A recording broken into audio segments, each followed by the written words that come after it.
Or like this? Does the wheezing and coughing stop them getting out and living a normal life? They need to take the cough test. Go to coughtest.co.nz. Take the cough test and show it to the doctor. coughtest.co.nz. It's free. Prescription medicine. Medicines have risks and benefits. GlaxoSmithKline, New Zealand Limited, Auckland. Tasilima Ivatolu Amo Radio Samoa.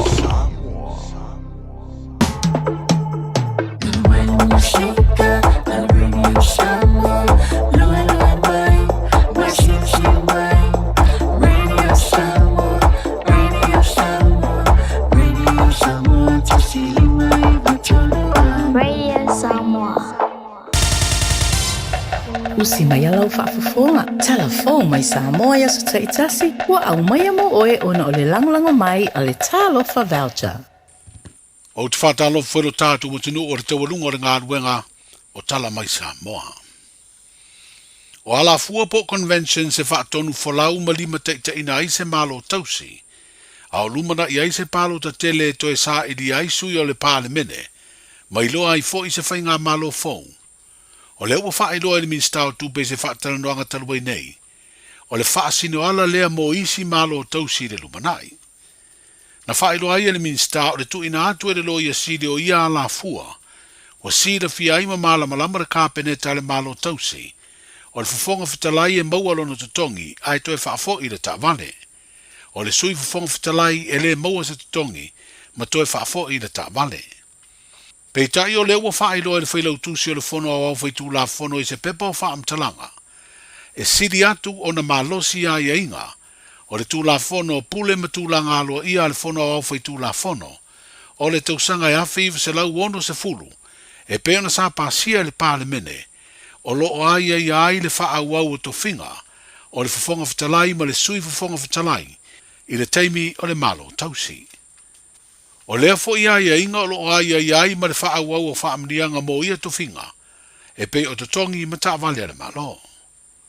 O aia inga o lea tu la whono o wha alia le whailau tusi se pepa o wha amtalanga, o le whono au au e siri atu nei lo le tu la whono wha atonu tonu, ma le marienga o li iputi ai se whina ngalo le malo tausi. Sa wha idoa le minstao tupe le fionga lau timu ia a fua wele se va ai, i le whailoa inga matu stara na whaelo ai le pasene o le mea alofa le nupi wha, mo lana au whaisao whanga. O leo watu ina atu le tusi i le whonga whatalai, ma le sui whonga whatalai wa whaelo ai conventions, watu ina atu le loia sili, e whaasino, i le nei mata upu. O lea tusi wa whaelo lau tele le whonga whatalai, o lo saini ai le ofisa sili o mtanga aluenga o tupe le malo. Wa tali e le whonga whatalai le sunga papali ili o lo i pola ta eo masipau, ma ia whaelo i le ofisa sili o tupe, e soli tu la fono le ngā o inga wa ia whaia. O le tusi tau anau e whaafo i atu ta vale o lo la whao ngā ina ma le sui whonga whatalai. Ma wa whao tua ina e papali i le ofisa sili o tupe, e sa ili se whao tuanga whaale tu la fono mo ia, ina ia malamala mātiri ai ia inga o le tu la fono, o pule ma tu langa aloa ia, o lo aia i ai to whinga o le whonga whatalai, ma le sui whonga whatalai e au fia i le malo tausi, pe a whaata ape le pāne mene. O leo tau nuu de vaenga lufuru whao fo mai mai le atunu o saina, e ngā rurua le mtanga aluenga le soifua marolo ina ilo tātu o tunu, ma uau fia i nisi o fo mai e whaapitoa i ngā se ngasi o le fatu, whaapea fo mai mo nisi o au nanga, o loo mana o mia le tautua le soifua marolo ina. O le pāle mia o le malo tausi na ia whaafeino ai, le vasenga fōua fo mai mai saina ma o lana saunoanga whaafeino ai, na whaafetai ei fo i le vaenga luas futolu o fo mai, ma i le lava atunu ua toe malanga ese ma Samoa, ma ua toe fo i saina ina ua maea, le se furu tolu masina sa ngāruru e ai lo tātu patunu. Stasi leo fiso swani e lea malo i le whainga paanga whaavao malo, wa atoa i le tausanga nei, le 5 se furu tausanga. O se ri pango ta o lo turina whaasalanga se furu rua tausanga ma le ono masina, i sori tu la fono le whai ainga wha malosi se teinei titi, se furu toru tausanga lea na wha maonia ia te sema, o le tausanga e lua o lua lua. Wa toe wha au popo le isi wha asalanga i le whale pui pui, e se fulu fitu tausanga, ona o se isi fo i sori tu la fono tau fai a inga wha malosi, na fia ai se teinei titi se furu iwa tausanga le matua. O le na fia le sori tu la fono, ua nofo ma wha mautu nei Amerika Samoa, e mafua mai le ngai o inga le ua molia. Wharia le wha i unga tustusia le wha amsinonga, o e lame po o to tive e lame o no asale moa, na ia fea le fale o se a inga i utuari i uta, ma ia whai ai se ngai o inga tau wha se, na ia whai ai le a inga o ia whai ngā ruenga se company fau a wala, na ia whai se tasio le a inga o le tina leo le tēnei titi nā a fia, o loo fia whaalalo la au ea a fia i le suaino le awala, ai mana o mia se tangata matua le a inga la teo, e saini ane tupe o mea to mala au au ngā o loo a fia, i le suaino le awala. Na whai ei le tina ila na tamateine matua e o ma le li o e lame, ma sa sawa variai se awala ngā i uto sale i moa, ma le tala le ua no fosala nei i le tēnei titi, la teo i uta o loo i ailo lātou pule, e mauane ai le tupe. Peitai o le avanoa lea na whaatinoa i lea tau le lea le sori tū la fono, o le whai ainga wha malosi. Ina ua maua le avanoa o le na fia sola e se ai, sa i alu roa matau do lātou ainga le mea na tupu malongo i loa leo leo. Mo whaatunuina le whaamsinonga le na whaai unga, ia whaamauina le suafa o e lame po to tive e lame, i le stala o tangata e whaamaunia sori tū la fono tau whai ainga wha malosi. A ta pena haida ula ka pitele o le tātu o tunu ule manu Samoa, i lana tā alonga whaitau lia masiko tilani, i le asa whareile se furuwadu o iulai le afo le fitu i le fiafi, le ua whātu langa e whaia le malai o le Eden Park i au kilani Nusila. O le ua whailo lau tele mai se whaasara launga, le maua e Samoa o whaasara launga tu sao i televise o lea tā alonga, a wana na tāpua inga, e peo na maua ai e le whare televise i Samoa le TV tasi murinuu, lea avanoa na te au mai ai ia whaasara launga tō sao. Se tā longa wa whaalia lo tō tere le au fia le kapire le rolangi, o lo lātou tūri mata i fia mai moa i ai le nganta o le whaatau o pepa, e uru whale ai le malae, au nanga fo i tau whaasara launga le rolangi o lātou tutongi ai ni tupe, e ma whai ai na lātou whaasara lau le tā longa. E sifuru martasi company o lātou maua ai a whaale tū la fono whaasara launga, whaalau i lo ai le rolangi le tā longa le manu Samoa, Masikoti lani. Manuia tele le whaiunga le vaiaso, Aloha, we're the Katinas, and you're listening to Radio Samoa on 1593 AM. Look around! Look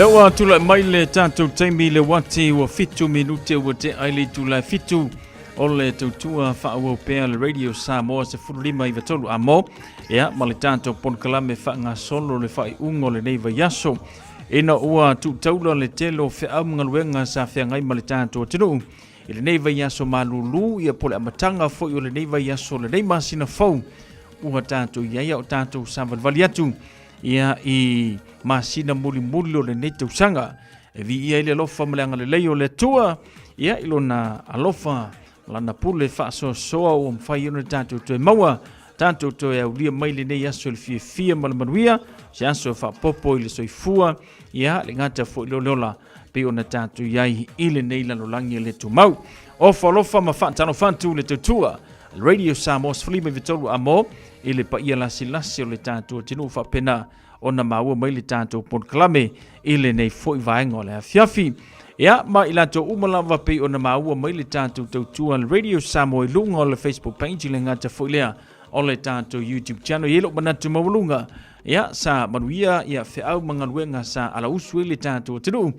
Ia, e pe ona masani ai le ngata ia lanta we usu le tai au o ila tō we oila wauli. Ia mai mako le wo mai le fia whanga solo ia ma whamahea ia whia mga ruenga pe o na masani ai le nei atu nuu. Ia, o le ala vale taimi te ngalue mai whaingaruenga o le ono sa I lava le mea pitu e sili lea mataua. Ia, tali tonu fo ina sa lava sau moi le nei aso.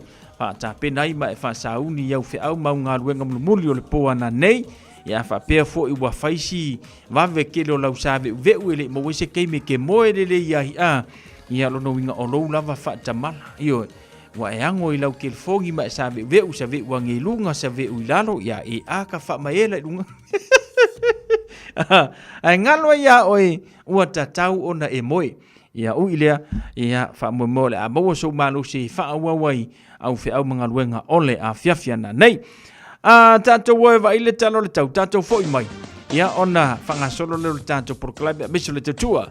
Al Radio Samos Flima Vitolu a mo le tau lunga o fe au mga luenga ole nei fubanga ole a fiafitolo tau. Fatalo au tala neo le tau mo le so mo le aso atai au mo au kilani nei. Wigo le tau mo le so e au o le nei aso e iai nei timu to ulu mai ono mamafa mai timunga I le awa uli. E angi mai savili mai matu fa solo ina angi mali e mai sifo I le nei aso. Vevela fa mawina mo le so e luas fulua tikeri ma le malulu e se fulu tikeri. O le angoto I fo le lai le afiafiana nei I le ono minute te ai le tu lai ono. Mo le aso atai au o le ale lei mai wingo le tau se ibanga na ai na iau e ufitia le langi I le tai au. E angi mai savili mai sifo fa solo inangi mai saute. Vevela fa mawina mo le aso atai au e luas fulu tikeri ma le malu luas fulu tasi tikeri. O le au soa ele lai le toi luas fulu minute I le tu lai fitu ma o le angoto I fo I le fa minute te ai le tu lai ono I le afiafia tai au. Lau tala nau le tau mo le so ma le aso atai au. Tala na le tau mo tātou le nei foi vanga la fiafi ia ma le tautua le Radio Samoa se furulima I vatolu a mo whanga solo ia iau fofuanga le ngata foi lea o porkalame whanga solo le pa ia malmamatero le tātua tunu whai unga o le nei foi vaiaso.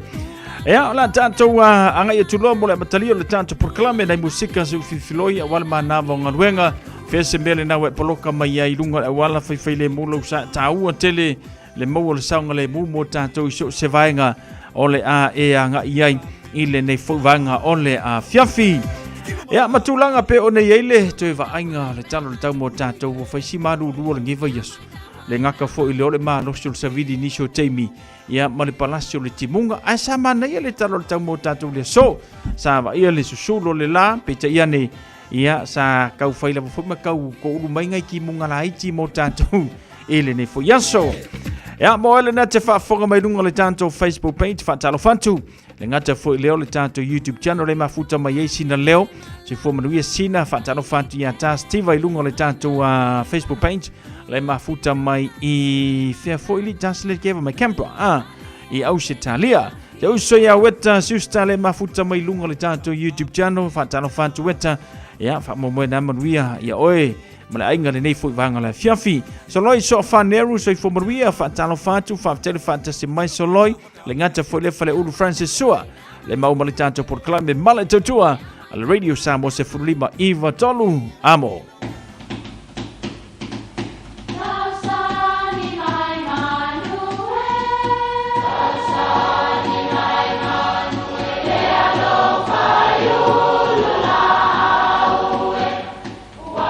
E o whanga manu I ululu o la au, awa e whawhanga I funga o la au.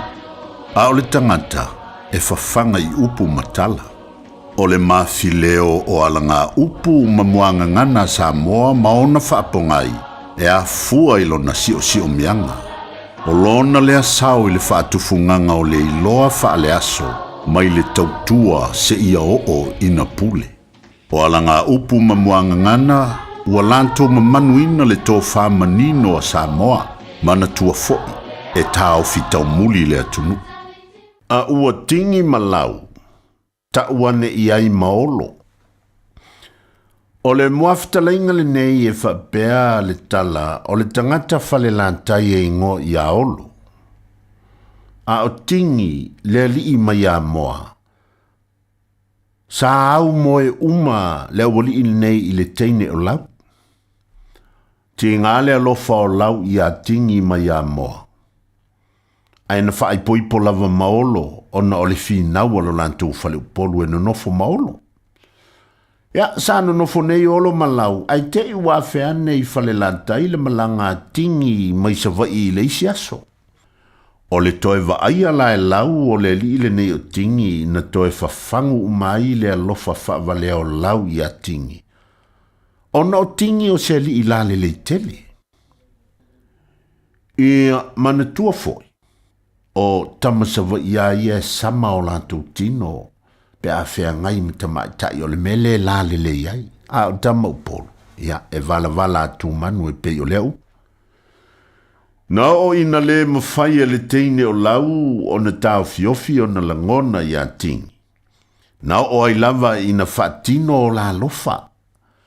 Na iloa le lei e olo le whaanumi alo na to lua matingi.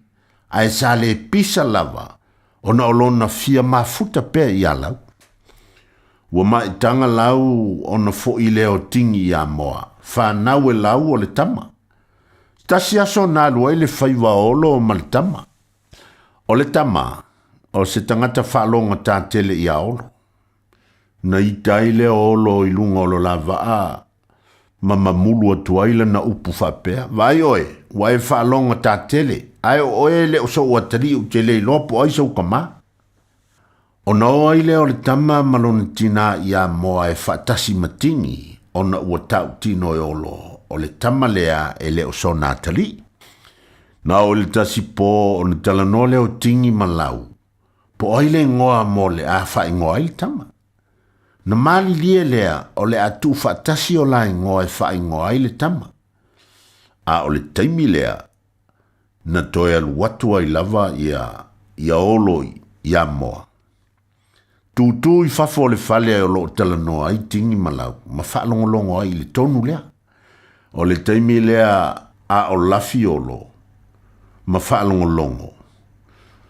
Na iu ina le mawhai o na tau fiofi olo na wala awa tuale i tonu. A ua lua manatu e whai ngoa i a tingi malau. O na tuanele i ai maolo.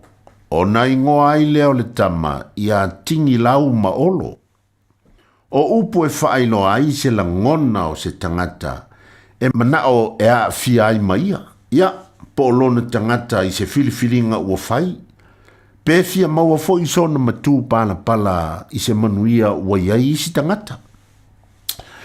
Se alo fatu atu iai male ngoa o si o wanta li le au malanga.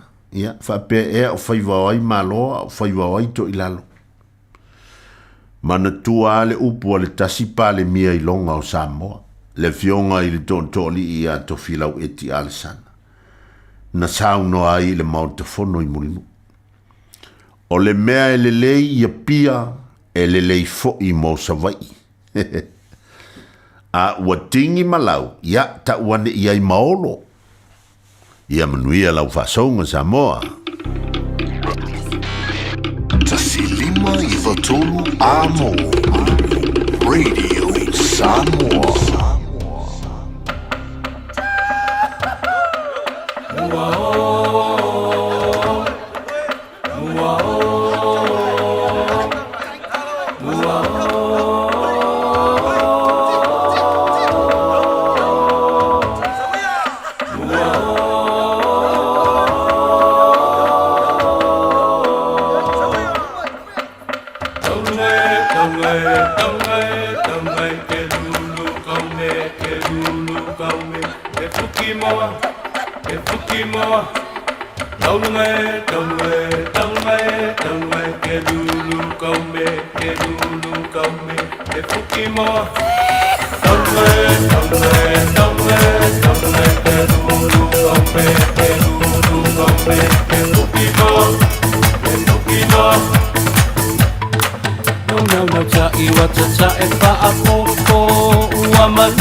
Trava peio e fea, wala balea. Na one e funa melele, so e la one e fapewa o melea. Na one e funa melele, so e la one e fapewa o melea. Tuya la mue, fio mai mo e lo pute, pela titi petele. Tuya la mue. Suyala mue, fia mai moe lo pute, pela titi petele. Suyala mue, fia mai moe lo pute, pela titi petele. Suyala mue, fia mai moe lo pute, pela titi petele. Suyala mue, suyala mue.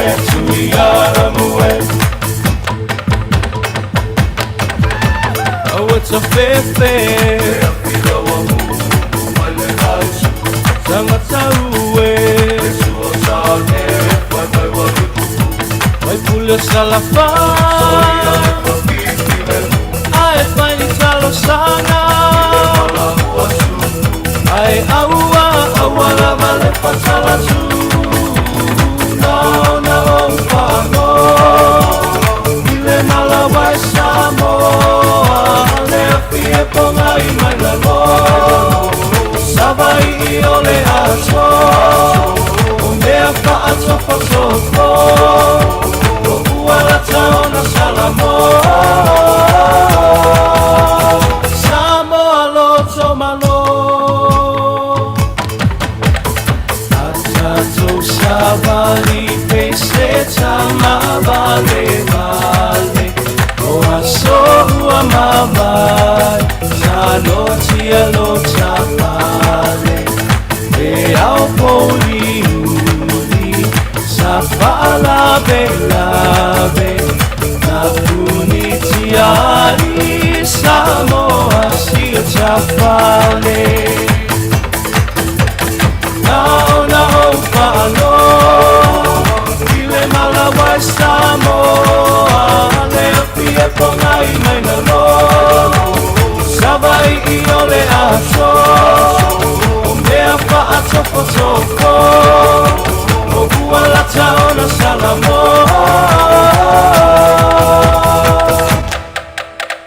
Samoa lo somalo Nai whawhiwhianga so whiwhiloi mo tātou le nei a whiawhi tawalunga toile tautua so uso ia a siawa ato ni atui pea. Ia pale tātou porkalame le nao le mau whaasamo moni le nei a whiawhi. Ia o le tawalunga I fo le nao lana tautua I le nei vaiaso. E ui anga eku se uso ia ai olo o mai lava le tātou porkalame. Ia ma whaatanuina le tātou porkalame I le nei fo vaiaso. Lo whātu a siawa maruia tele. Ia malolongo le nei a whiawhi a meise. Fufuanga fai ungo le nei vaiaso. Whaatalo whātu tina ngā wang malo le soifua maruia whaataile whaatasi mai. Ia manato nai fai si maru rua o tau fo ngai Gold Coast. Ia o tulanga foli nao le iei mātou nei o Kilani. Ia o tole tufunga. Whaatalo whātu uso whaataile whaatasi mai le nei a whiawhi. Whaafauina tanielu malo le soifua maruia mai papatoe le au pepe Ioane Tinonga. Whaatalo whātu malo le soifua maruia. Ile nei fo ia whiawhi male tātou porkalame musika mo le manava o ngaluenga. Lua se fululua minute wa tele tula fitu. Whaatalo whatu mo oele ngai kuka o le ansa kuka na whiawhi. Ia o le makua I paku au kako kama mafa. Kako pango mafa le ngai ia whiawhi. Tawalunga I efe au mga luenga. Nga umanga e kausami. Pingi masinga o vai vevela. Whaamisi le paipa. Maka lo manau TV. Ma e moe a kua ia. Ioi. E whape mai e sesi whaamisi le paipa. Hoi kau manu runge o le sefe ala vai vela.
teine Samoa ya mala mala male taina o le sua le palua vama le sula tonga ia mana tua o tupula ngatala vo ine ia so se mana o faali le malu ai ti le fa Samoa wana ole nanu fa mole mole so te filo malu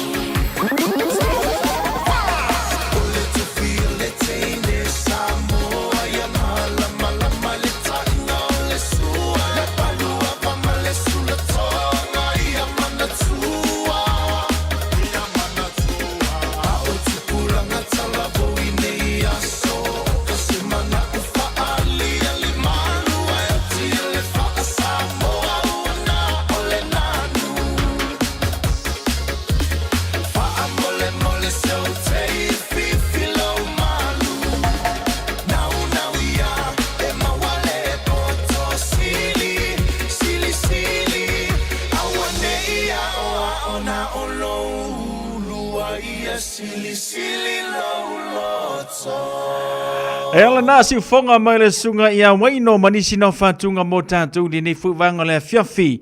Whantalo fatu ia pira Enrico le mafuta mai Swenson Rowi Ranui a Melia Mikaele ia mai lanto umalawa pe ma umali tātou por kalame le nevanga le fiafi fai mai waino i tātou le tale marufa mai fufi le marua. Ai o ke popole iloa o me kaunga fa ni le lau maru kusa po le maru lu yo me ngalinga kala o manu keru ke fa ali ali solo a o le fufi le lor kanga kanga o manga kala o maru le la e le tunu ia po lau songa miki fo ya o fo ka ko e po le ale maru lu e o lo ke mio tulanga fro tu manga fa Samoa ia nai vaenga o nai ainga nai mafutanga fa le kale sia na lava le me ya ngawa e kire ko ile se maruru yo Male tanto pesele familia ngana se fana mala so soifu pe fa le so lo an so fana o sofia ngai o yo la sofa a sofa you like so o ka ngalo fo no sa fo makuala ko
Faasilsilanga I lupe faalele matama whanau fasta uta. E whaatulu atu I pa ia ma mamanu o le ainga santuala o le ainga whaalangilangi. Ai ua mantou valulusia ia o le la au. Ona o le ngā luenga o le manu tāpua ia le whakasa o loo fausia I te tonu siu tātou nu. E tālo sanga tuai malanganga o le whaaloalo ina ia tātou awai uma I le tātou tausala a wāsef sosoani mo le ngā luenga. O le rifa moe o le awhaia I lesto na ia so lus fuluono Iulai I le mauto Samoa I mangele. O le a manta I le sefulu le taia o mai mawhaia le whaapso ta I le komiti mo le whaamawina o la au tausala. Whaaptai o lo sainia ai ono pulu whaaea whale upolu I le olu a tasi whalua fitu valu tolu o. Le au pepetele tala I lene I le olu a tasi 5 whawha ma ape po moe mausu sofara I le o iwa lua tolu 5 tasi.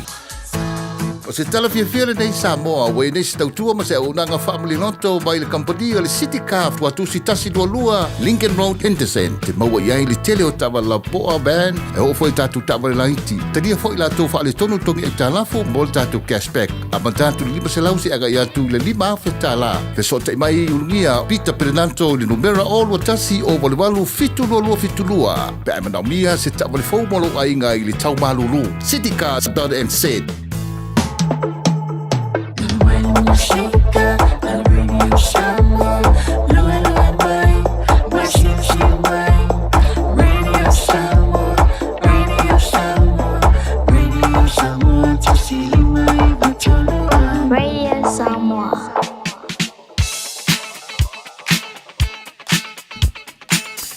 Lewa tatala lau laina mo le whamanianga le aso whanau mo le aso soifua. Aso wha le nei Iulai lu o 5. Tātou abia mai le lofa maranga le leo le tua. Tolu fitu tāsi 5 iwa tolu lau telefoni lewa tatala tu mo oe. Ya, fai fona wha o ngā male tātou Facebook page, mo le tātou YouTube channel. Maua le le whamanianga o le aso whanau. Le tātou emaili o le on air at Radio Samoa. Dauko.nz te maua le iai. Le whamanianga o le aso whanau mo le aso soifua. Ile nei afiafio le tātou leina ua tatala. Whamanianga mai ia seu Kaisara. Loa ngā ngae whamanu atu ia Iova o mea umafoi o ito tonu ia te au whamanu atu lona swafa pa ia. Whawhetai le tua wo e auria mai nephew ia mo itai kulesa Kaisala. Lese furu tasi le nei o ona tausanga. O lau te talo I le tua ia so uma. Ia fua I pia ia te oele manosi, whaapopo nisi tausanga se tele I lau soifua. Tau malelei usita I o mātua. You are such a blessing in our lives. We love you. Alofa anga I le mawai. Maya Auntie Paulina, Apolu Kaisara, Auntie Tulili, Auntie Seu also. All your cousins, Auntie Noi, Telsia, Nive Maxine, and your Betsy, Prince Penny. Maruitele, lo waso soifua, ile nei foivanga ole afiafi.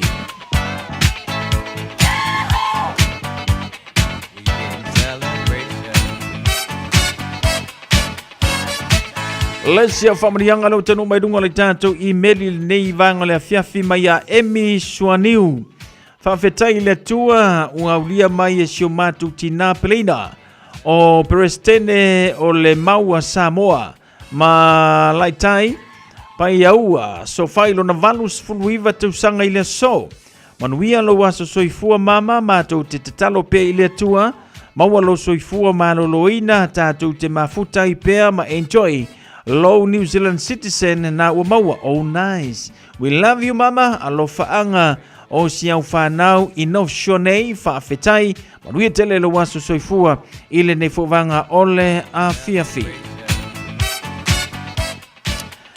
Sei koe siaki a kupe isi si tātou a whamarianga. E lau whamarianga lea so whanau. Walo te vai atu o lea so ataeo. Ia aso 5. Ia se yo ora la so town watu le tātou whamarianga lea ile nei fo ia vaiaso ia ma le whamarianga pe ona tenu mai.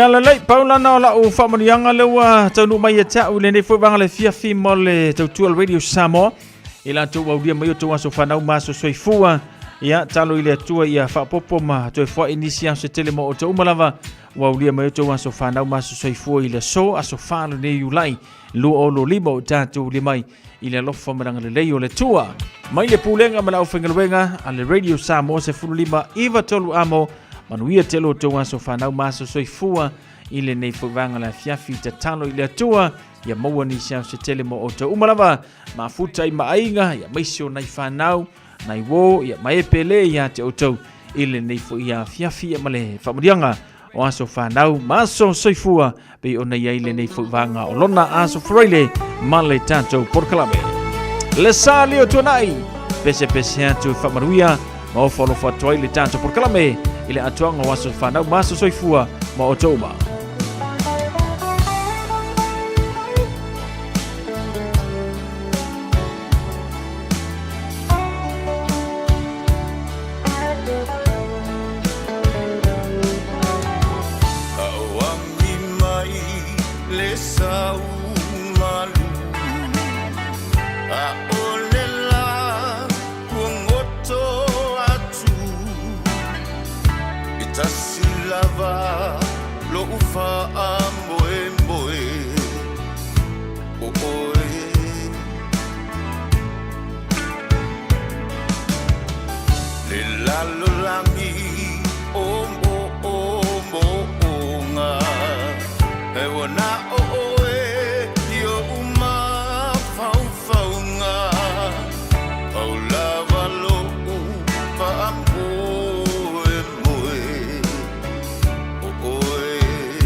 Oh,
E ala nao le si fonga mantango fio le nao le sunga ya le sa liu tua nai.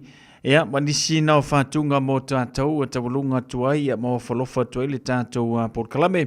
Mo i lātou uma ia ua ulia mai le so lātou aso whanau. Maso soifua me se le tātou Port Kalame male tutua le Radio Samoa se furulima iwa tolu amo i le nei fuwanga ole a fiafi. Leo tulitilo tu ile tūlea ia ona ia tātou whaasila silanga. Le fo tenu mai tau au le taina le tula valu matasi me fo le tina ya Salome Mito mo le ngata fo le talo sanga se yuli politiu ato mo le fa tanuina o le tanto Port Kalame o le pray for you po le tatalo mo oe pe ona ye fiafia so freile over ya so teitasi.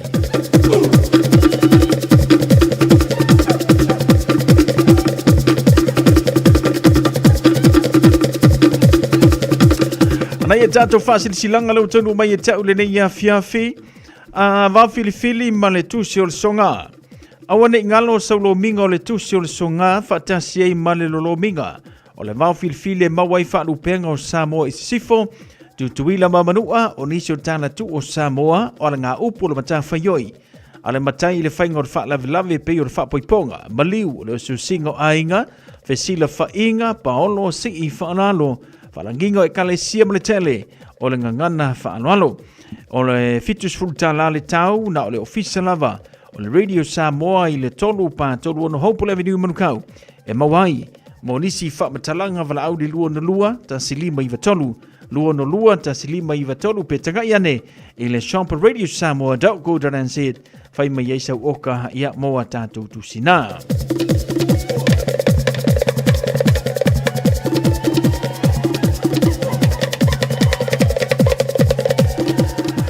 Sui lango lango ale fast mo sa fata.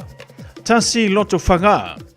E wha silisila atu ma le whanalo tele o le awhai le whonu tanga. A sui lango lango uma le fast mo le tumalo sa fata tasi. E au fiaia fio ango sa la mumu sa napu sa tawa ma loto whanga.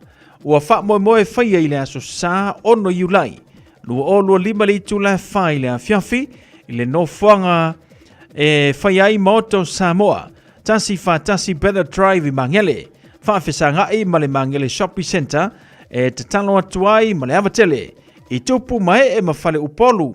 Paolo mangafa matama whanau o siu tātou I tūmalo whapalota sa whatatasi. Tātou te awai whatasi ai. E soala upule ai. So tātou sao ma se sosoani mo le tātou sui whaolioli. O le afionga ia anapu seve tei. Fui mono. Ono o loo tāpena mo le whainga palota o Lomanei. O le tele o lima e mama aise avenga. Tātou whiroa I le anga le leo le tua mo nisi whamtalanga whapso tailau vi a Sarah.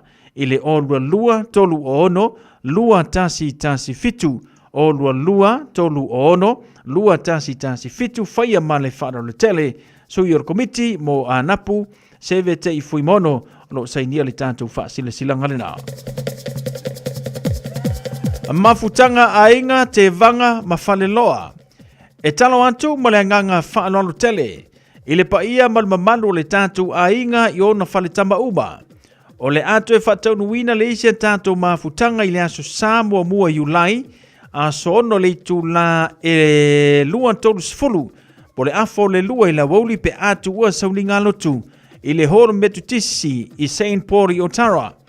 O le talo atuai le paia o le tātou ainga. Ta pena wha le lei mai lau taitai. Awale tātou wha malostino le naaso. Whaia le nei wha sile silanga. I le awa ma le wha loalo te le lava. Sa inia tinifu tani elu to filau fili. Ala I moana Ferretti va ai lua te vanga. Tupa I wha le fitu ia mamisi keresoma.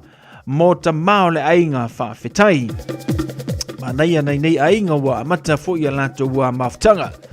Ia o lea ua lama ia ona mai ala nei tau sanga ma lo whaftai. Ma futanga alo ma whanau I whale toi I santu paitea. Ma tau te whaatolo watu Samoa I lau whaafafonga anga. Au le nei whaasile silanga e whaasilo tonu lea. Ele ma futanga alo ma tama whanau uma. Ale tātou ainga I whale toi I santu paitea. O loo lala ma paa ao I so sei tuo au kilani nei whapea. Taluai o lea ua whae uina ma le manuia le tātou ngaruenga I so tātou ainga I Samoa o lea e te talo atuai le o tātou mafutanga, o le awha tanuina lo tātou wha moe moe, i le aso tona i nei le itu la tasi la woli, o le nofanga masani, o le numela valu Lane Row i wei Melfi Manroa, o le awha tanuina i le tātou wha moe moe, e te talo atuai ma le wha ralo tele tātou wha malolosi, au le wha vai au a le tapereina, o le tātou malanga i Samoa.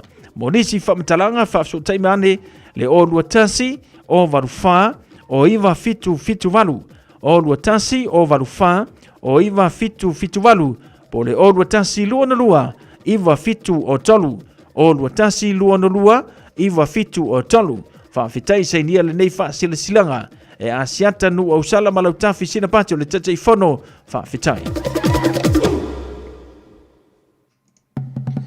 I tū malo si umu.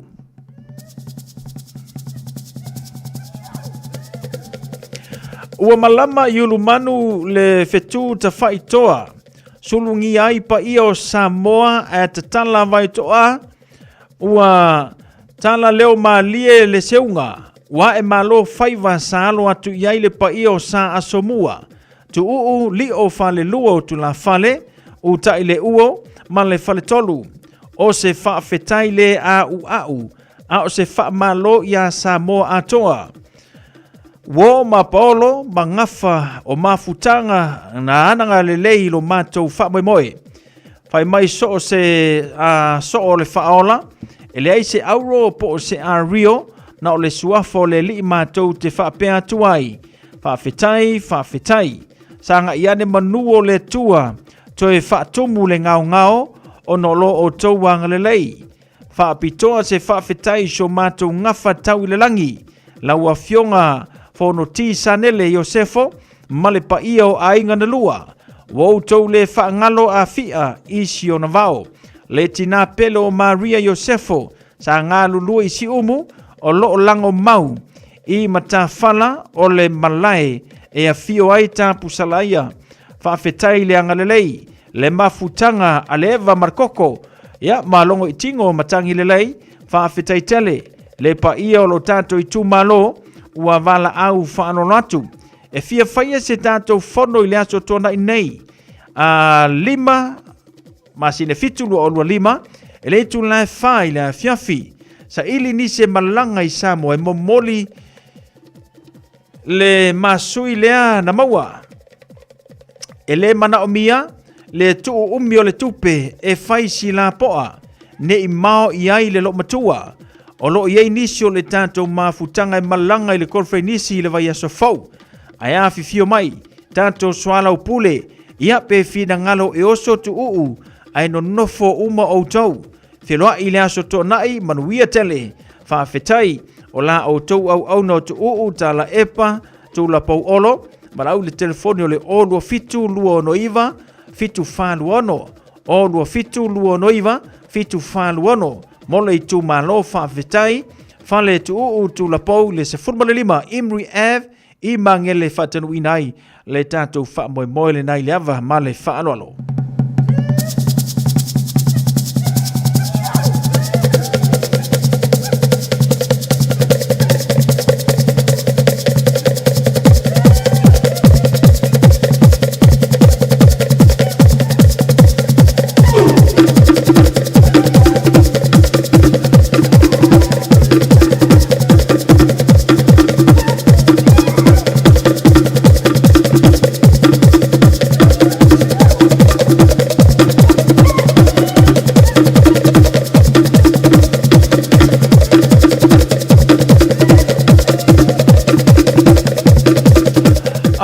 Lese tātou whaasiri silanga lewa tanu mai e tau le ne whaivanga le fiafi.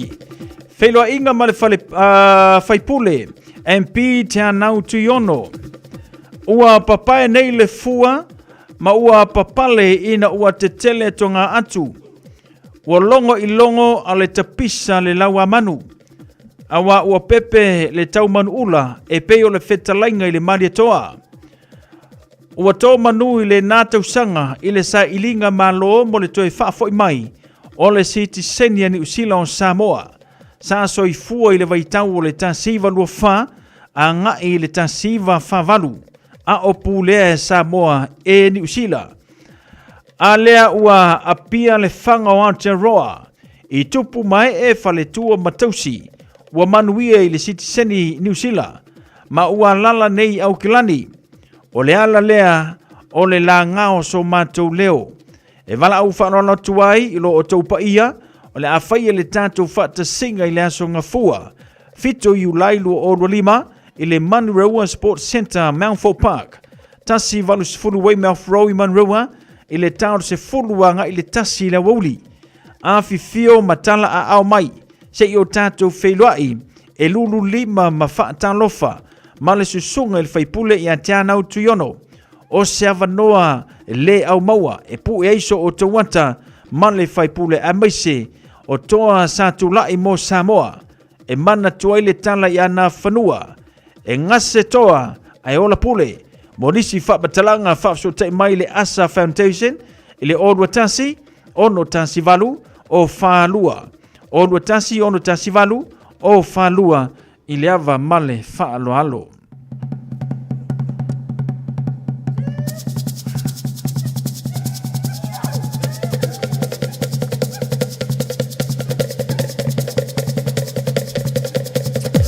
Ya, ona ia tātou whaasilsilanga o malena pe ona tanu mai le nei fuwanga le fiafi mana ia le tātou mafutanga lea. Whai le aso, fai le aso fiku, o le aso ngafua. Aso ngafua. Tātou ia wa to ai tau nuu mai eina i o mātua. Awane ngalo le aso fitu aso ngafua. O le ua manuia mai ia na i o tua apo na i o mātua. I le tau mawhainga le MP a te anau tuiono. Nona winga. O se awanoa le leipe o na whaafonga mai ai. Lulu a ao ma whaatalofa. Ia ma ave fo isi ngau whaafetai le MP. E tusai. O le fina wina ia o le tulanga pe o na iai ia le tātou sitiseni. Leo o manuia mai ai. Ia nai tu apo nai mātua o le tātou atinu. No winga la tulanga na pe o na iai le tātou porklame. Ele nei fuwanga o le fiafiasonga fua. A bifo le to ina mare lo matua le tātou maftanga lea. Ia tantala noa maingu se koko Samoa. De se umo video kia keri ai e vifungi ulo se ongoi. Fai se koko Samoa. Ai maanga ia fo ia isi ngau koko Samoa i lau ka poki nganga sau mare lo matua. Por to ina a mai ia kungari kako koko kako eva eva ima. Fata fawai nei to ina manai lo matutua. Ia ma celebrate le siki sengi. Ia afa perfo le tau no mai tai au. Pole asosa na yo matua. Manuia siki sengi. Amai ele mamau kele a ngaka ko ile ya mako. Le fa ile fe lo ingale o se lau varu fulu way mouth road. Avi ina mo le to maftanga. Ia ma fata lofa malulu au ile ali fai pule. Ia pe ona fina wina. Ia siki sengi. Ia le ua manuia foi tatou. Ia manai tamali o le tātou te nuu sātou whaatasi o lātou loto mawhina wina. Ia lea fwoi manuia o manuia ni e tātou tua ile ne veitau o le tūsanga ua tātou iai. O lea ua auwa ai atu ila ua wati. Whaminu te o na tāle o le tūla e valu. Tāle valu. Ia o le tātou porkalame pe o na masani e tātou. O le tatalo mo oe pe o na masani e mai nei wharatua. Salo me micho moe ia tausanga politiwa atoa. Fatalo fatu Cecilia tuinga mala malo le ngā lue le riva yaso fatel fata simaya melia Mikaele. I o tufunga fatalo fatu le ngata fo ilea. Fatalo fatu i niso la tope no maua mai le tato por kalame se uso ya lave alo faku brada fatel fata simai. Fatel va mai le nia fia. Olele ualia ina uami ole toe lau. Lea I se fai lo tau apa una mane tua au. Wamano le moa whanua, sola itai le moa wholau.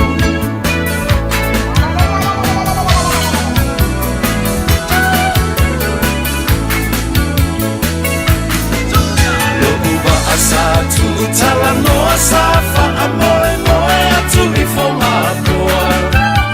O le ua leo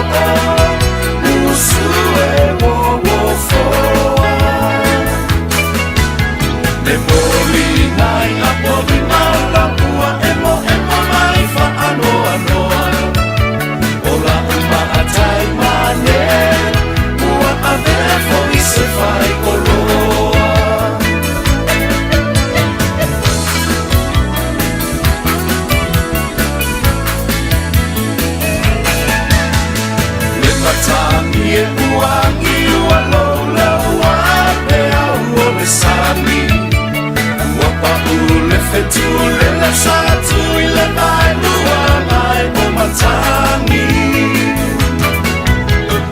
a o ai fo i le la ua tu i le au la sami ma e la o la o pele la uma amora fo la ua tu i le taita fola si a uluku e si le la lelei e se fo ia la tifi ma io na ponei ai u te le fa ae aina oe ua lairo u fa a benei e le rosa a fai lea mo usei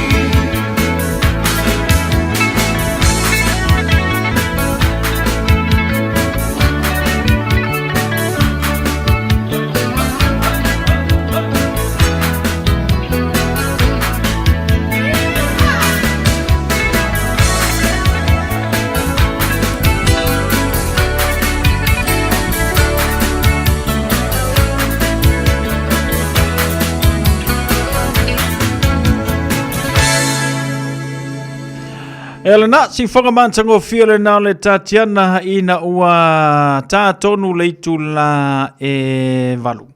Whātasi mai fo ina itina ia la lelei ma le au lelei ma na ia papa e meo la sei a le iso sei ia ma le tātou porkalame pe o nei ni vanga la fiafi. O le tātou porkalame o le tatalo mo oe ia usimai al whaafonga le tātou porkalame ia pe o na masani le ni vanga la fiafi ma le tautua al Radio Samoa se furulima Iva tolu a mo fatalo fatu ya pisila tala lelei misipati le ngata fo ilense usu ya le antuolo wa mua ma lor se fu manuia tele fantasi mai ile tanto porkalabe tatalo moe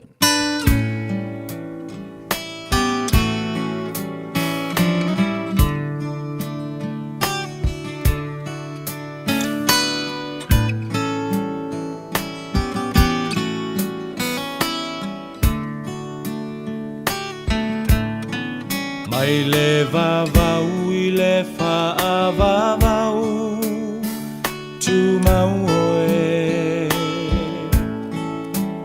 o le papa e le malue lue lo uolo maualunga o te sao ai mai le malosi o le itamai mai le vavau I le whaavavau tu mau oe o le papa e le malue lue lo uolo maualunga o te sao ai mai le malosi o le itamai lo uanganga whamanuma whawhetai o le atua o le vavau na te umau oe si ia e lo leo malanga elelei elelei oe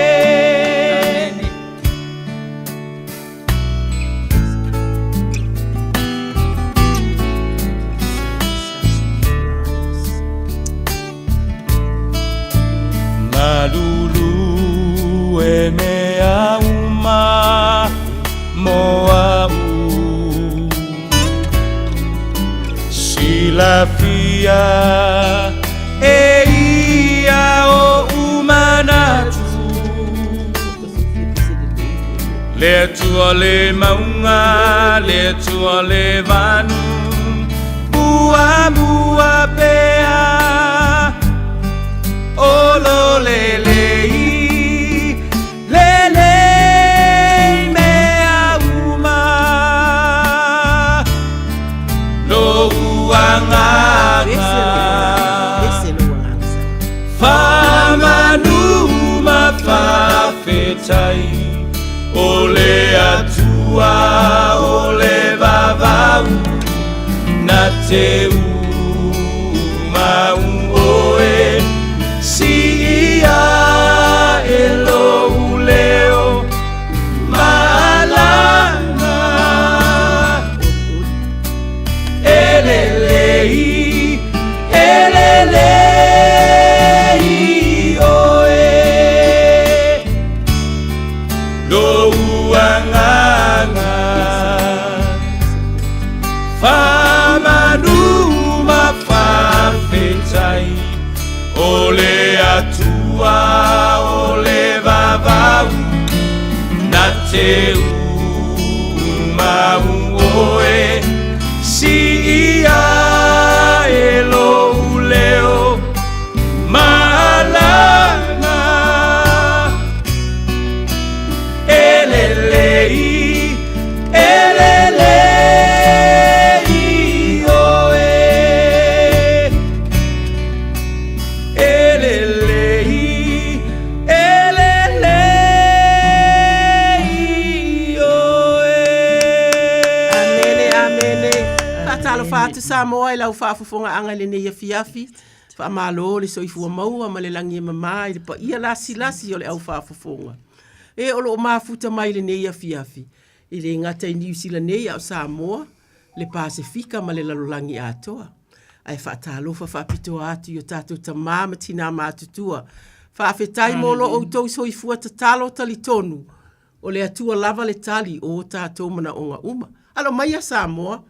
O salo me micho moele nei. Tala Samoa. Yo o tala sanga puritiu atoa. Se uli puritiu atoa. Ma se whaopoponga o le tātou polo kalame. O le tatalo mo oe. Alleluia. Tātou whalata lata atu I luma o le atua. Alleluia. O tala tuspaia. Tatalo. O le saolotonga o le talitonuina o Yesu Keriso. Ina ua tātou filifilia. Matalia o ia e whaima whaola o le soifua maleola. O le saolotonga moni. Mai ma puapuanga o le tino ma le anganga. O mea o le neila lolangi. O laua fionga, o le saolotonga lea e sa ili e o tangata. E maua mai lea ili anganga pa ia. O le mea ia ili anganga o le atua. E ia ili saolotonga. Amene. Hamai awa ina ua amataina le ola fou. I le tala ina o Yesu Keriso, e a vea mali I mawhaola o le soifua, na au mai a Yesu le loto fou, ma le awala o le ola fou.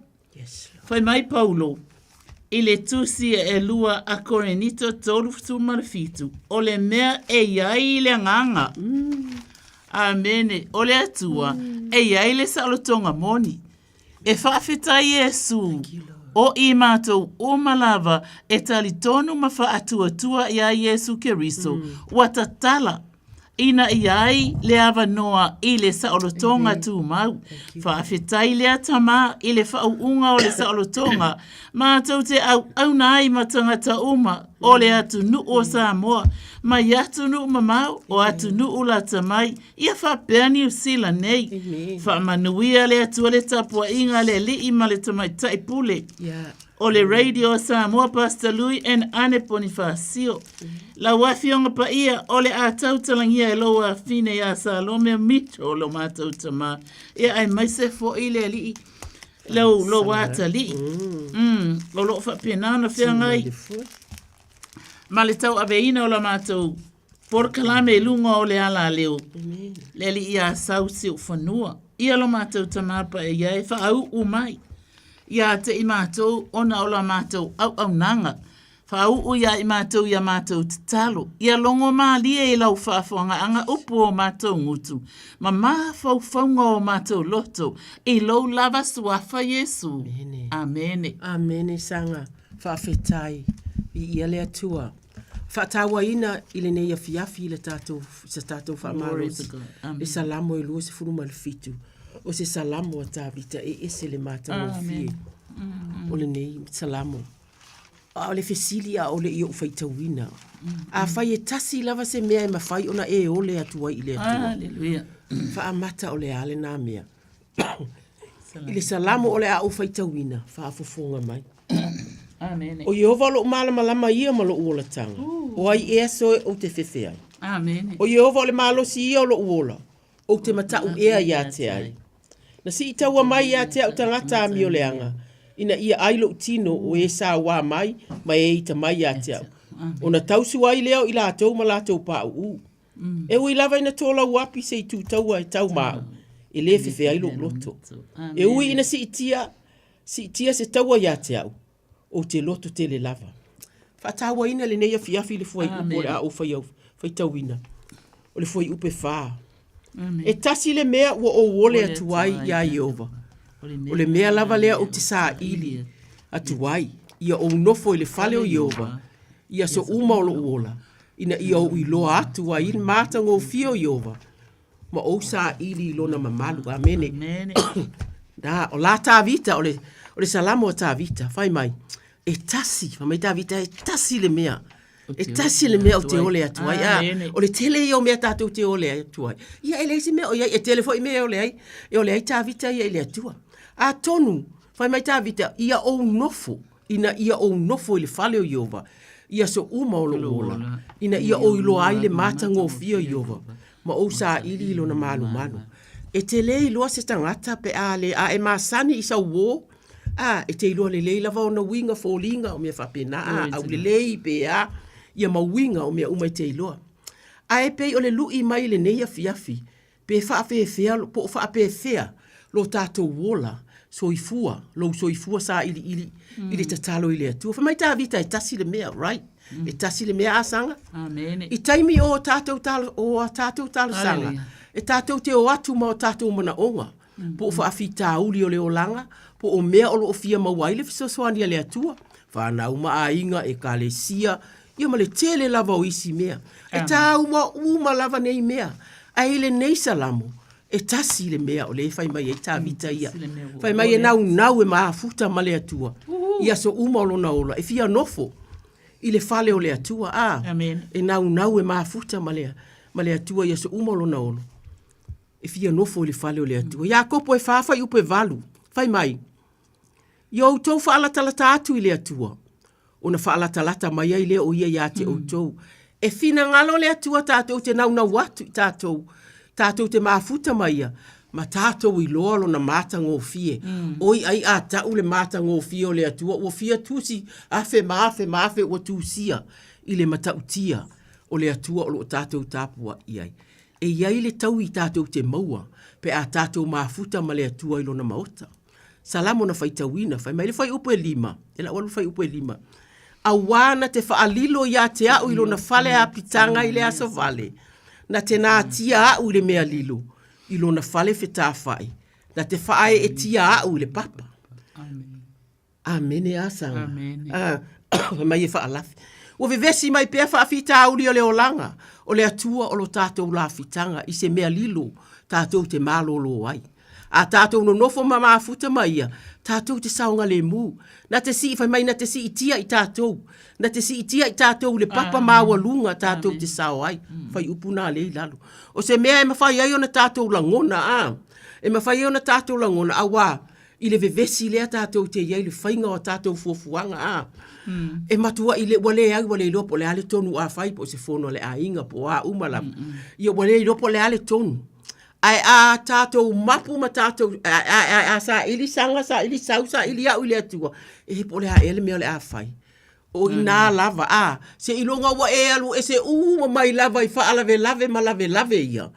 E te alu ili atua le whai mai I tā vita. O I nā e wha ailua mai ailo na whina ngalo. Malana ta ita inga mo I tātou ta ito atasi. I taimi la o tātou ta inga. Ale mau se tātou file mu, o le whaailonga le nā. Vevesi ia e i e veveti po walu mua le mawhauwhau le tupe. Po walu e le o lava, po walu le mawhauwhau le a inga. Fefe ia la whai po whaatasi mai. Wa tele mea walu iai. Wa le ilonga po lale mea le alu iai. Ai whai maile a fionga le atua. E ta tauna tātou whaamalosi le tasi i le tasi. E tātou te whinau i le mea e tasi lea. E whai mai ei tā vita. E le tasi le mea ua o le atuai. O le atuai. O le mafuta lea i a te ia. Pe ona o whai atu. A le leise mafutanga ma sesi. I a te oela ua vā ma le tane te iloa le leia. E te iloa le leia na winga. E te iloa tonu a whai lua fofuanga e te tilo i ona mata malana ngā ioi. Ia o la o le i le mea le la asanga sa o pe o mena le fai mai ai le fai mai ai ai a tatou le maua la le tu ainga mafana le na o le u de sile upumana i o le mafana o le mafuta i le atua po le ale vevesi po le lava i o e te le aluma ave lo vevesi ai aluma ave sau vi inga aluma ave sau whaafetai i le atua tama e ui no wa ai atu e lunga la lo le a inga le nei e ui no wa ai atu lunga la lo le e kalesia le nei tama e o te alu watu o te tū i le vā ma o te talo atu tama au mai lo fina ngalo au mai lo file mu se i fai ai a mātou fuafuanga tama pi o sina faa manatu vai le nai le nei a fiafi o tā vita o se tangata matautia te titia uma o se tangata matautia e na sola lava tā vita ia le tele o taimi o lona winga fai mai e si ia i le papa o lona winga o mea uma ia na lafi ai tā vita la e tala noa i le atua le a fo o tamoe le a fo o sola o sau fo i saulo o whaasanga tau mai i a tea o sau apsaloma lo watali pe o mea na o ina lea na maua mai ai le mafana o tā vita i le atua. Ma ona i loa o ana fuafuanga na fai i le file mu mai le atua. O fuafuanga na ana tonu. O sa tātou whaamalosi le nai le nea fiafi. Au o te tala atu o tātou laina. Tolu fita siri mai va tolu kausanga. Hallelujah. Ia whaafitai lava i le atua mo le upu whaawina o le nea fiafi. Ia ai whaafeilo i aturua ma whaatalo whaatu le tātou wala au oilunga le laina. Sauno mai ua maua atu. Ia, whatara whatu ia te olua whatua. Tā lofa. Sa lome me talsanga. Ia, tā lofa whau. O i vi ia le ri, o kare maadaya. Maadaya o dei e fiafi. Ia vi ia le atu. Ui aina te tine tau wa iei dei. Ai whaftai maadaya e whamarosi. Amen. Whaftai fu talsanga mo talsanga e mua. Thank you, sanga. Oka, ina ngona le loto ma le whatu. Sia vale ori jato waftaga tani i ai tiene tu e bene dei malava fatta fu de varo sia tu lua alleluia tiro lotto ga mal va fa wa fatta uilo o dei me umata tu te faia ia de tu alleluia e ui lava da tere faiga tafi ta wa ile la lagi lava io ia ai tato o no sa ia ma fa pare ma tano ile tua fai tau tu fa ia amen o ka wa vea de ma sulu yo vai va la yo wala pa ba no si a wai wa ba tu o ye ti ga faiga ta dele o ye tai vi uba o ye suila le taeao ma le taeao ai tano lava le tua le mat le so a toa o lo tari mai fia le tua le lo pa dai fo ia tu lo mo tar saga la goda ale pa fada le pai vai para tal saga peo de tatu tu fata si ai e deva saga tano de vai aso ma le vai aso ia o vada o va sa de ale lo tua ia se o fada wala tu fada o e baba vai la tata vai o uso tu agade e wi ai da ta vai foi ele o ato tol va no si lo mo fu ia la tal saga lava e fa mo buone tu tano Amen. O da fai e no me to te lo to ia ia fa te fo si o fa da no ga do e mo ga do ga le tu o mo wale ma ro si mari o la sia ma do oni ia ai vai se fo to no se va to ka ni sia a tu su al fa fe gaiga fa de tu ai vai se o ta va ti da va tu no mo verso ta ira fia ia e whaapua de tu e mea malama. Ia e te talo lava whawhitai a tōnua. Na gōna le whai vai o le mana o le talo. I lo utino rea taimi vene te wa ti ngā wa. O matutua wa tere nei tautara. Ia le ali e le whai si tia lava le talo ia so malama. I lo uava ma lo umi ngāo e te tauai. Pa mole. Talisanga ma salomi. Ia, amen. Ia ele atua whau. Aleluia. Ela mona foi fia whanongonongo atu. Ilo si ufonga fo ilea aso male aso la tātou fona tatalo. Aleluia. Amen. Aleluia. Ia, e se lelei. Le fionga le atua le ufa pea atu ia te oi. Aleluia. Isa ia whasuta. Si whai upo se pulu male tolu. Whai mais. O au o Yehova whau. O lo watua. Aleluia. O le wata ofi ilo lima tau matau. O le wafai atu ia te oi. Aleluia. Aua e te fefe. Aua o te fe soa soani ia te oi. Ia oi taba. Amen. Ia oi. E se lelei o le atua a. Amen. Te fai mai lale mātai oi ono fai upu e tolu wha. O le nei. Aua tau te popole le aso atai au.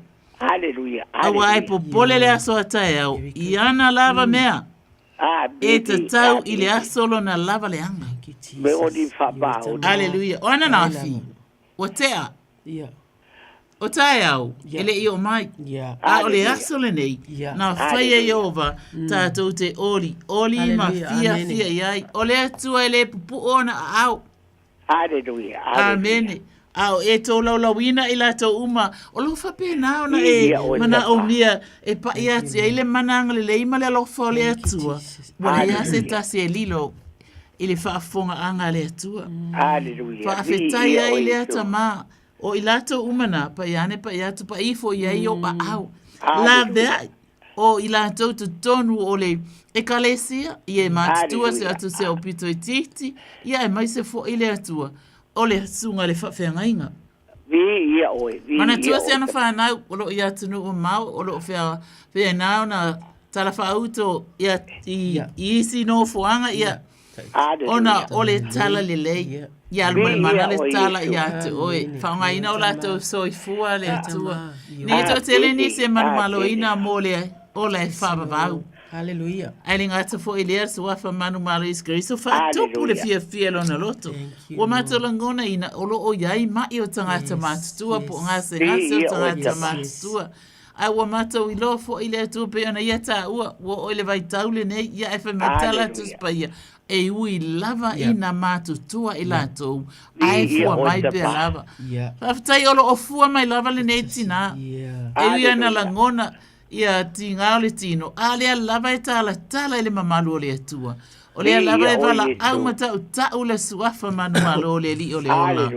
Whawhetai ai lelo mātou watua ona mana onga uma lava tama. Amene. Pe ane pa iatu pa ifo ia iau a au. I oe e baba ai atu ia mava ai atu i lo mamalu. Aleluia. A savadi e le tauto island, savadi e ui lava na mātou langona ina. Le vai o le tino a o e te opo i ona a o lo mātou tama.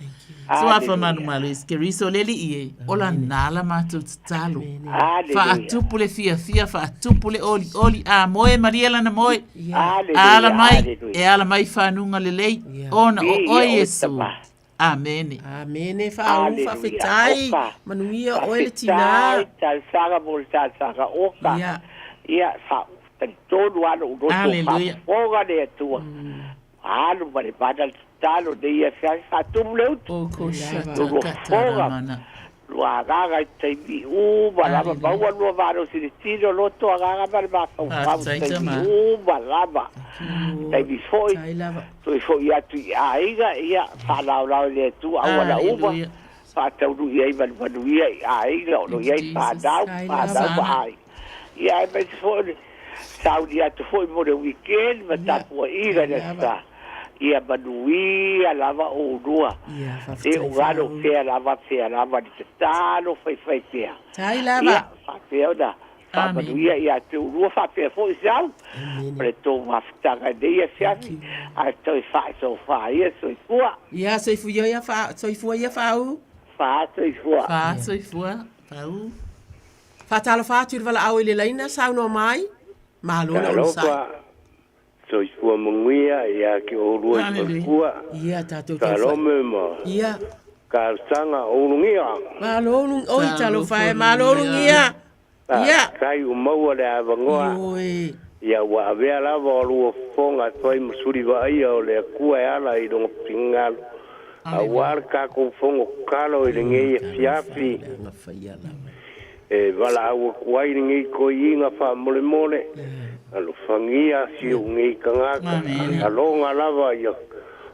Mea ki ngā o le kingo o le kua o vai o ka wau. Ia ai maise le kale. Ia wha pe ngā fo si a mā whangau. Oi umare manguia ngā ruenga muri anga epi masala tem. Monika. Ia question fo ia ngā onga o kua fo ia onga le whangau. Ia ai maise si o kua finget whale mai o ake i maangere. Ia ai maise fo le whangau i me oro o ngongo whai. Ia maua pe i la kou ia le karo. I le nge ia fiafi o lo wharongo mai lava i le la au. Ia o se kalaku le ia ki o rua ki ngā o le nge ia fiafi. Tālo lava unungia.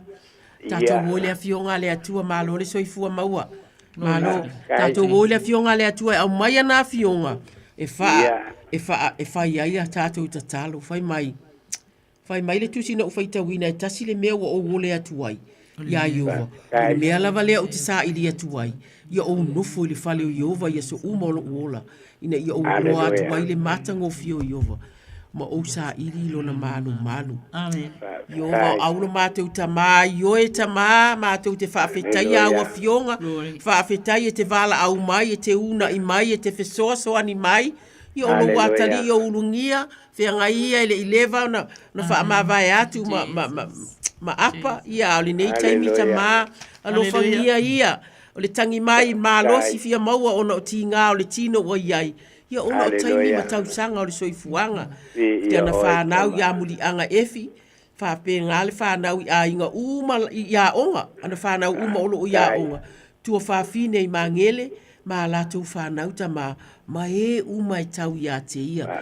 Ta ma e moni, whai mai o le mea lea mātou te a. Ta siri mea mātou lea ta ma whai loa la ua fio i a te ia.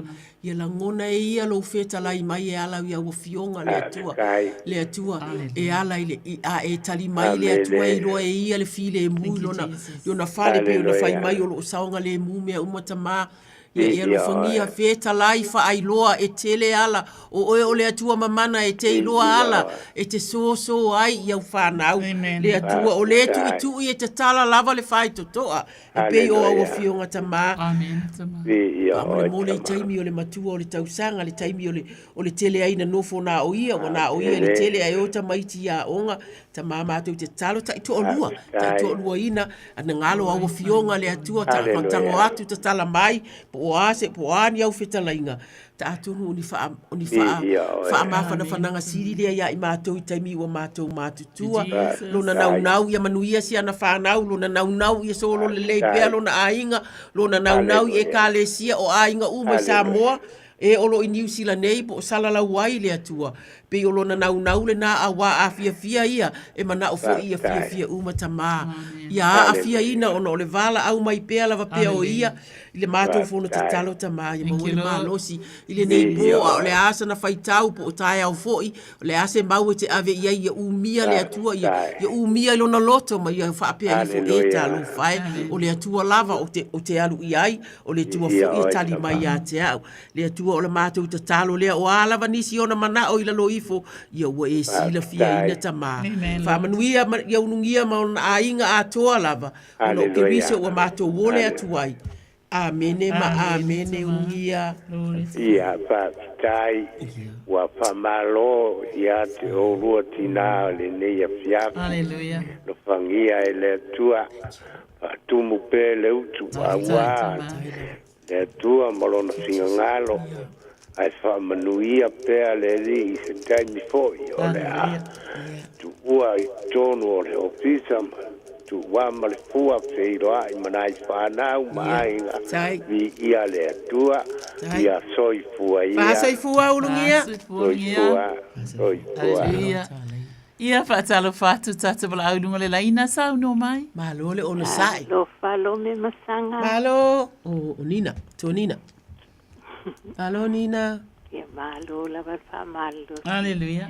Nei foi a fi malulu. Aleluia. Ia le atua ia te olua. Tai lava. Nga luenga fai te le vai aso mai vai aso. Pa tai tele lava mole upa malo si le tula po. Pa tai foi mo talo. Amen. Ia le atua na foi vai aso vai aso I talo sanga molia. Ia.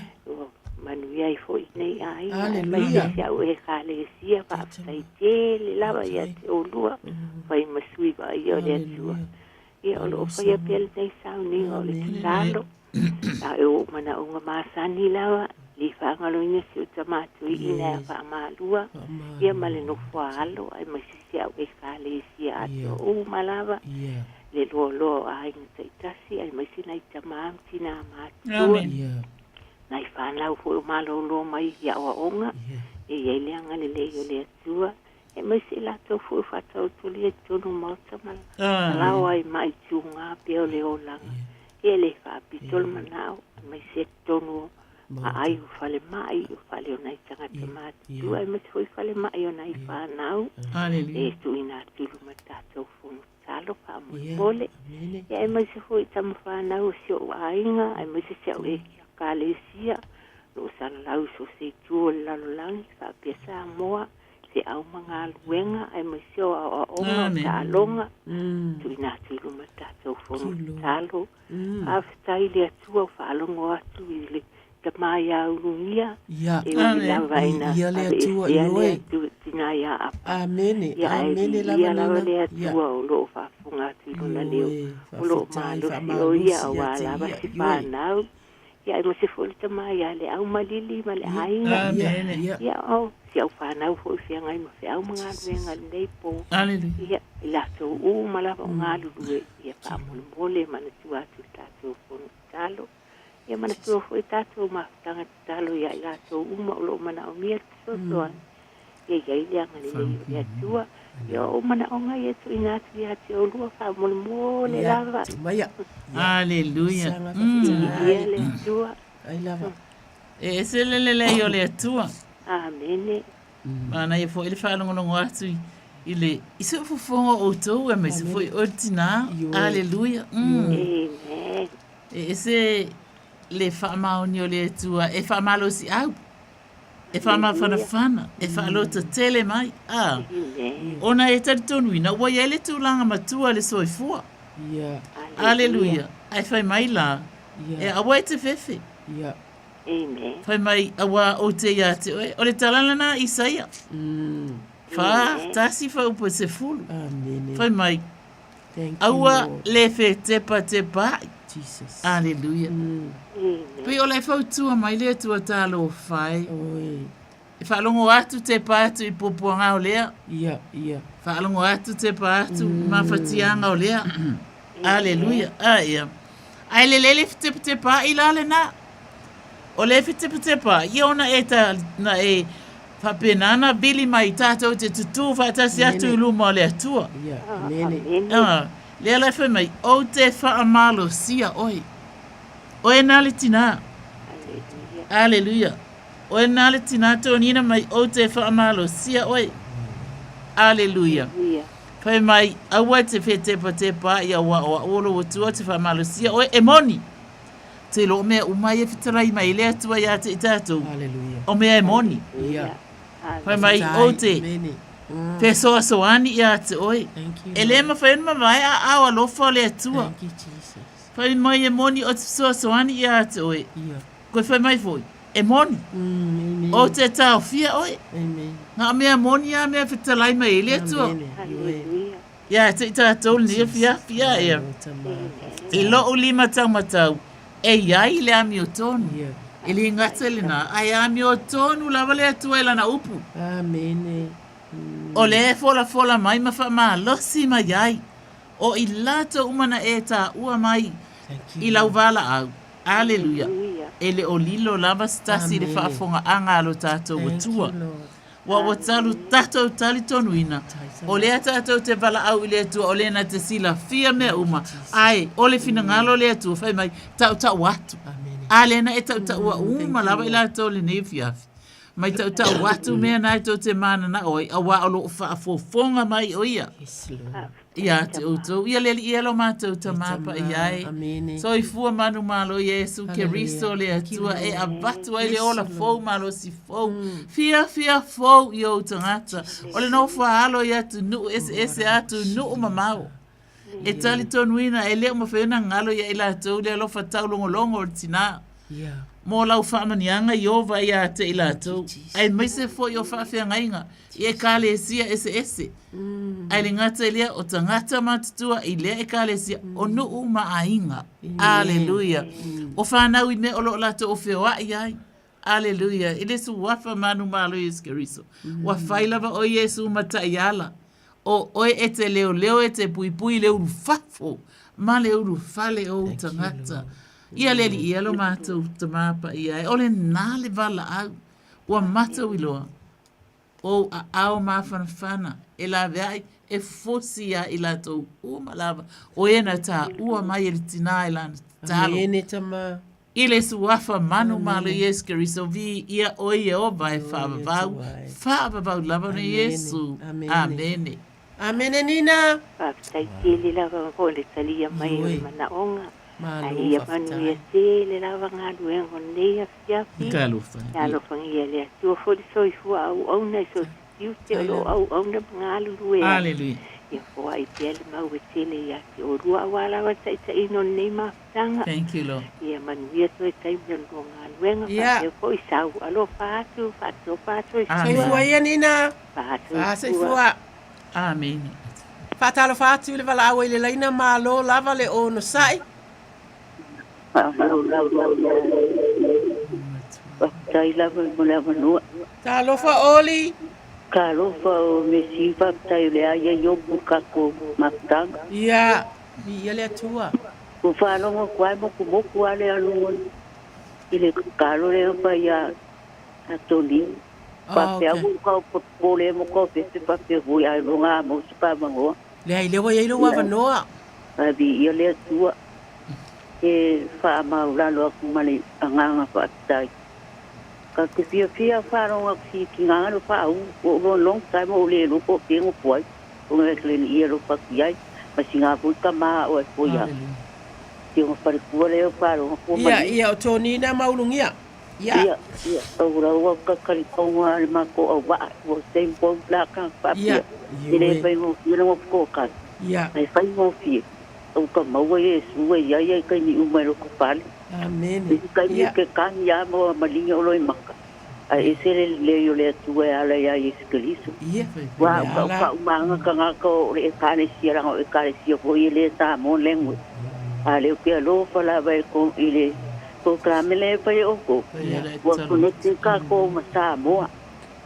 Wa ka ko ile usila ka ke le ko le ka a mga ia mai o ka fo ikarusanga ke mesia ke whanga Australia mga ukela pele pia la puyo wale i te vai ko rua pele ya se si o ale ya Yesu ya mako mate o whanga u te bakanti lai ai ke mga kue ka sanga wale vanga sira kama o nenga ke kari konga i pung kakalo o to as I say before karusanga ma si oso Salome. Shalom. O Salome. Ele ngalo ke le kusi o le mo wainga mai silo ele. You are Torah, you are Torah of the kingdom. E pa yo no ngalo ya le Gonzalo. Ya mai lolo o le ale me ale tapti talo ai le nia fia. O va kakalo mai ya ke wa. O le ke alo ale kisio e connect me pa le Australia. Ya. Ta ke alo ai va. I ele ke le ase o ai le ya mai ka ngakal pengon.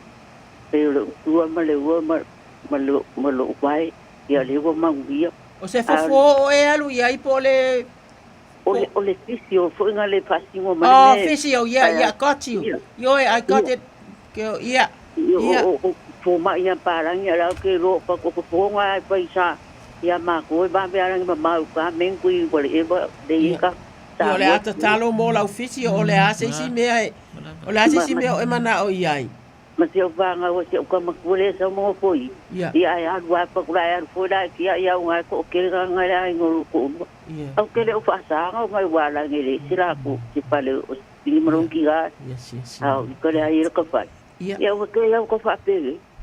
Ia ne ko kai le ko. Si mangole ko ko e fiala o le kakalo. Ia. O se ka wala le tua. O lo uso pele ia oli. Ona ole tumu o tatou laina. O le uma o ti mai lo tatalo e te mana o mia e fisoso ani I lau fisio ma si au tama o lona winga o le au te lenga o lau whaalongo oli e le o whaingo fiele no foto atasi e mo I lana vai o maita maiti tato wo le atua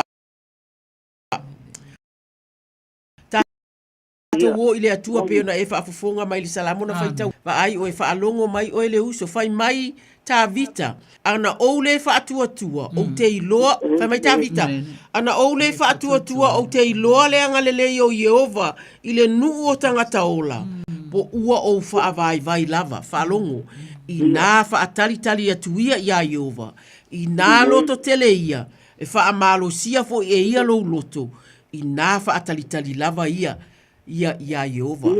Yo tato tatalo oli va ai tu mai le anga pa ia olona pa ia tu le na ia te oe. Tato tatalo ia tu. Ya o menta si Jehova cara pa ko kan. Au ke de lo ku pa pera. Ele o lo ale mongi la va lo so nga la le pa le tu. Let me pray Oli. I know what you're saying. Yehova au le matou tama yo ole uso ia Oli. Ua e si la fia oli tama la lua mafutanga ua leva. E masani ya te oe masani le atua I au maota. E masani ya ua fio anga. E masani I mea uma tama. A o le taimi ua pula la ngoto. Le soifua le atua. E whaingo fie lava ya I mātou e pei o oli le atua. Mātou te tatalo le atua. I le file mu shalom le tau so o mai e oli.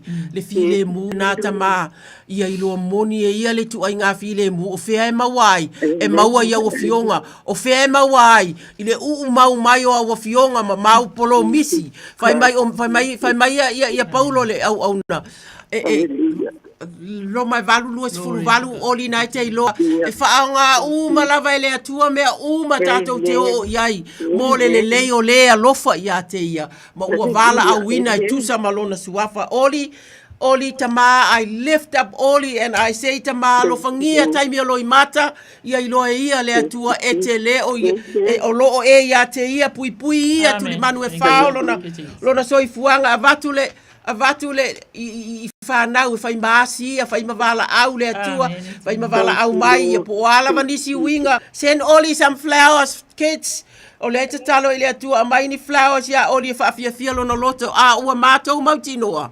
E pipi I tele le teine nei, po le tamaita I nei la ua fio. Whaamanuia le atua o a uma ua fionga o lo ilo na loto. O a ua fionga ngai te talaane le atua e. I taimi nei le atua o le langona. O le soifua po le olanga no futo atasi. Whaamanuia, whaaloto tele.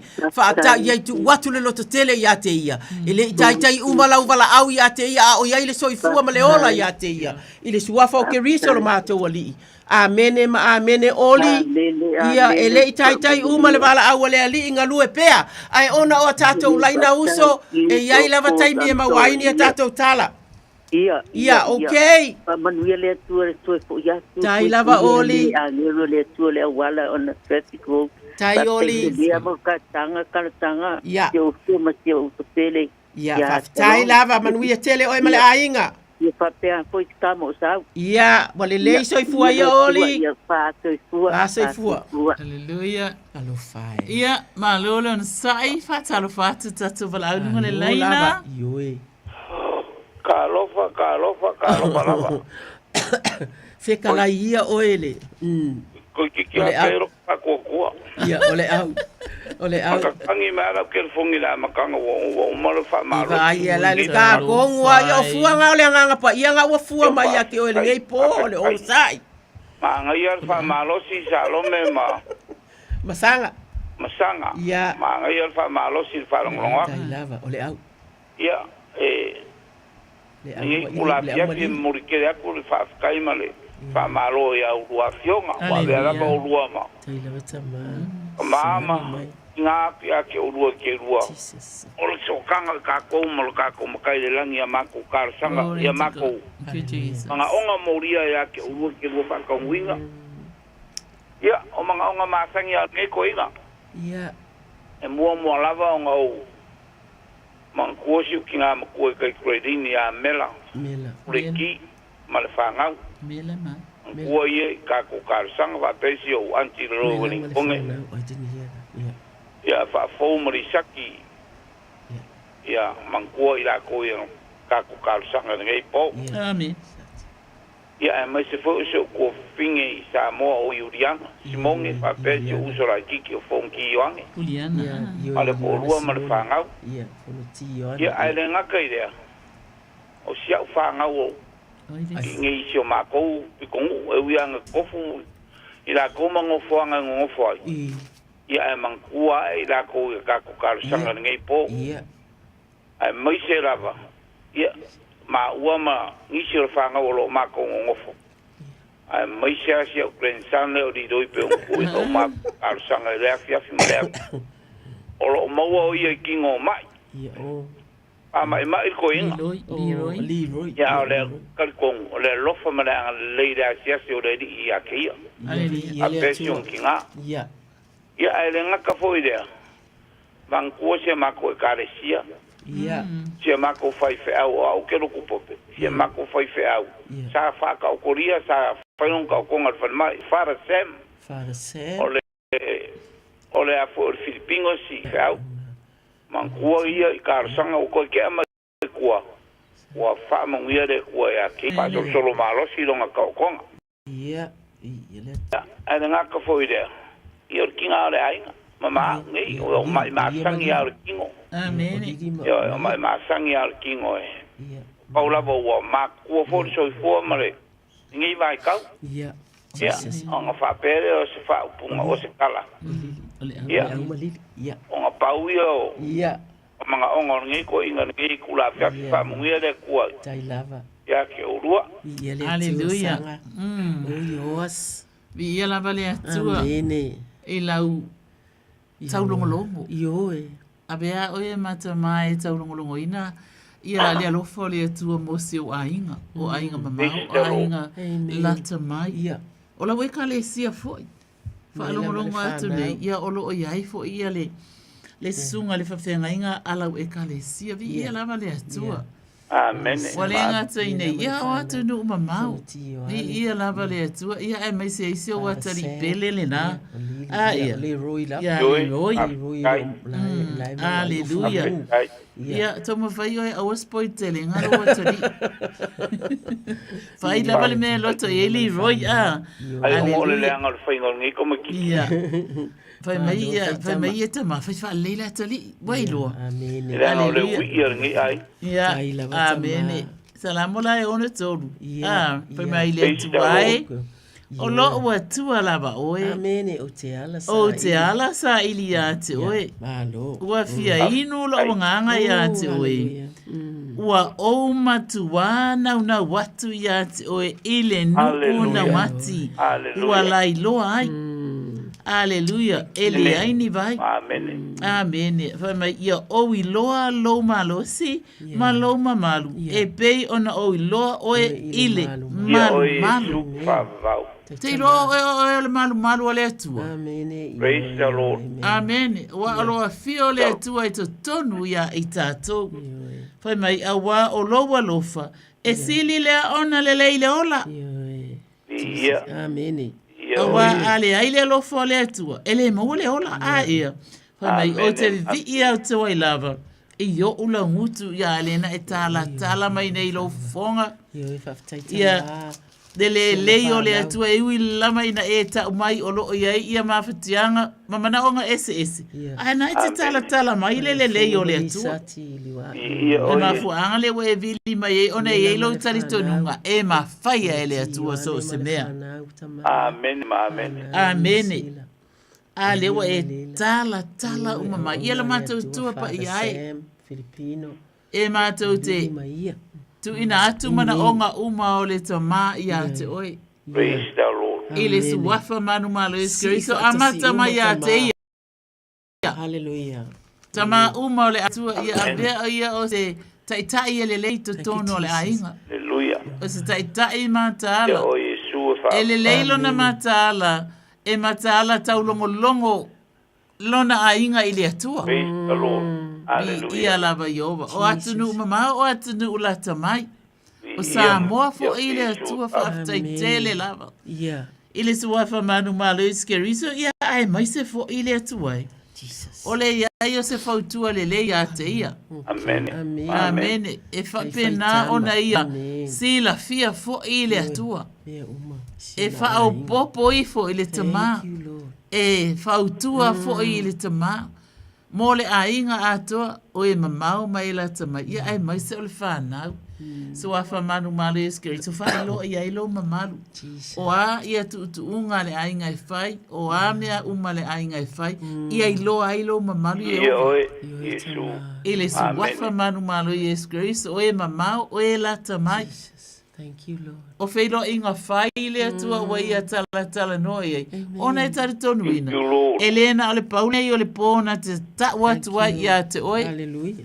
O loo whapenana tari tonu ina. O ia o se tamai te talo e ta watu rona ainga. Ile aso, ma le aso. Ia vi ia ai laba la ua fio le atua. Whaafitai fo. Ona olona tau longo mai ia i mātou. Avea fo o ia mas tama. E whaalongo fo ia ile to atelo tama. Yeah. E tau longo atu lona aina ia te oi. Ia oe tama le alo. Male anganga pa ia whaamanu ia tele le tina. So wafa manu malo Kristo. O ai laba olo o ta ua mai olo o iai mawhatianga e fia mauar whaamalolonga. Ia o ai mātou te o iai. Olo o ia te oe upole ola. E te a apane, te a apa atu, e te apai, e te whatu la i le tangata i ona pōpuanga, i ona whaingata, e te whaamawhana foi, i ni lota o whaanoanoa, ni lota o mawhatia. Alleluia. Ele lei o Yehova. Ia o Yesu. A wai whaababau lava lo walofa. O tupulanga uma o le ainga ua tā ua mai. Ale o e whetalai. Amen. E o atu lava lo whaamaoni, i lea tupulanga, ma lea tupulanga. Alleluia. O i lato uma le atua. O uma, ona ia ta ua suafa, ia u whaafonga i aile atua. Alleluia. O la mātou ta talo lea. Ia vi ia lava lau fio nei mātou uma lava o lona soifua. Amen. Amen le au. Afkaikele e uru sunga. Glory to God. Ake uru wharekua. Hallelujah. Usa o mga onga fo isa ku ngā kore i ainga. Ia e rea ia sa mako kala mai mako kere māsar salo fo i. Ia ngā uru au maia. Ala mako kalo alo whangi e rea kua. Whaftai lava. Upu inga uru whonga wa lava le. Kaulangi inga o ngā whionga pa ia male. Te au kau mori. Mai mo i mako. Ai mangkoi se loko wangalo se o fingi ki a kongo ya konginga malfanga. Amen. Amungia Glory to God. O a konginga malfanga. Apeo ma mo se malo longa lei. Ele wi. Ka ku saunga ku mo sa paki. I long ka a fo. Yeah. Amungia le ko ya ke urua. Yeah. Talo fatele atu ya lili ma o ele au soifua ia. Kai. Soifua. Fatalo fatu le vala au le laina malo lava le onu sai. Ia whaftai lava. Ia. Malo fo i le whai o le kaukua o le alani karosanga mo mamalo le kungu. Ia le atua. Ia lava Yesu mea uma. Ia whamere mole lava alua fionga. E na koini o kaviri ako pe mawhainga whai mai karosanga e sia o Grand Sunday mai whamere mole. Mama pale isu swaku o hua. Io e whamere mole. O ile sau noti na? Pola. Pola. Ia le atua sia watali. Ia ai o le fulu le o lo vivesi. Ia nganga o le kaalo la kapi va ko. Ia wale lei malo. Ia pola.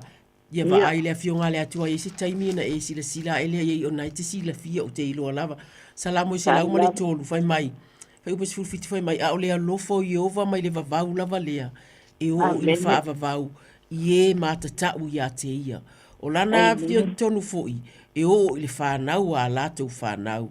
Ie tausi ia na whea ngainga. Vi ia le atua. Tātou tatalo. Iova aulo mātou tatalo.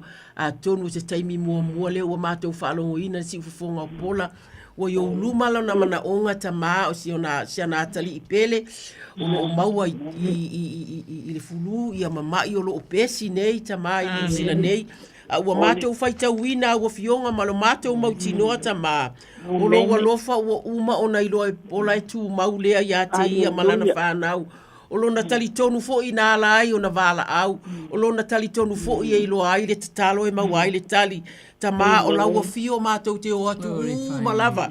Po le lai titi po le te leo mātou manao. Mātou te o atu uma bapola malo mātou nau atu. Si ana tama o ta alonga ele fai ngō fie. Ma o le winter fo i o lo fai ai o le tau malulu o lo fangia mātou. Ele ngata isi o na grandson a o le tele o na isi tamaiti. Malutia le atua ia le tō whai mātua. E malupui o lātou tino le atua wha pulu i taimi. Wa mai e malolo ma o mai a inga le atua fa manuia ia i lātou i whaasaunga le muina i lunga o malai ta a alo le atua o loo iai ia e mai se fo i le whianga iai ma au o lātou whetau i le atua ia i le malosi e mawhai ai o na tali atu le atua e i mea o le tālonga o loo iai wha manuia wha aloto tele pola le atua wha aloto tele ia i lana ia ua fionga wha aloto tele ia i lona talitonu ma lona nau i lau a fio wha aloto tele ia o taulo na ingoa wha alau tele, o na ola e nau ia te oe. E nau o lai wha asili oe lo lana tatalo ta maa. A wā o lana tatalo e avatu lea i lau a fio. O halawa nisi mea o lo fia maua i le a inga o pola malona si o manga. Ia a fia uma ta maa. O na wala au mai li neia fia. Wha manuia lo na soifua tatalo. Feta lai lau a fio fa ailoa lau a fio le atuai. I taimi e mafuta atuai ia. I le suwafa o ke riso o mātou wali, o mātou wole atuai. Amene ma amene. Pola.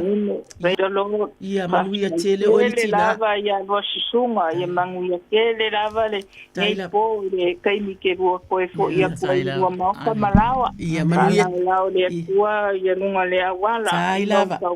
Saunga le mu e fo ia kua le vi inga ia ke ia. Amene vi, ia le atua whawhitai pola, soifua ia o ili tina. Ia, wha soifua. Aleluia. Ia, malo leo na sai talo fatu tata bolau lungo le laina sauno mai. Talo fa sauno mai? Ia, malo soifua lau le ia te olua na i uso. Leila. Ia, o Leila ki nei koe te fone. Ia, tu ati asanga. Lava e tasi nei lava a umana fusu malea. Lea mai e wa fusu malea si mai. A le te maa whaalangi lava e awa wa e ina mai whaamaniana.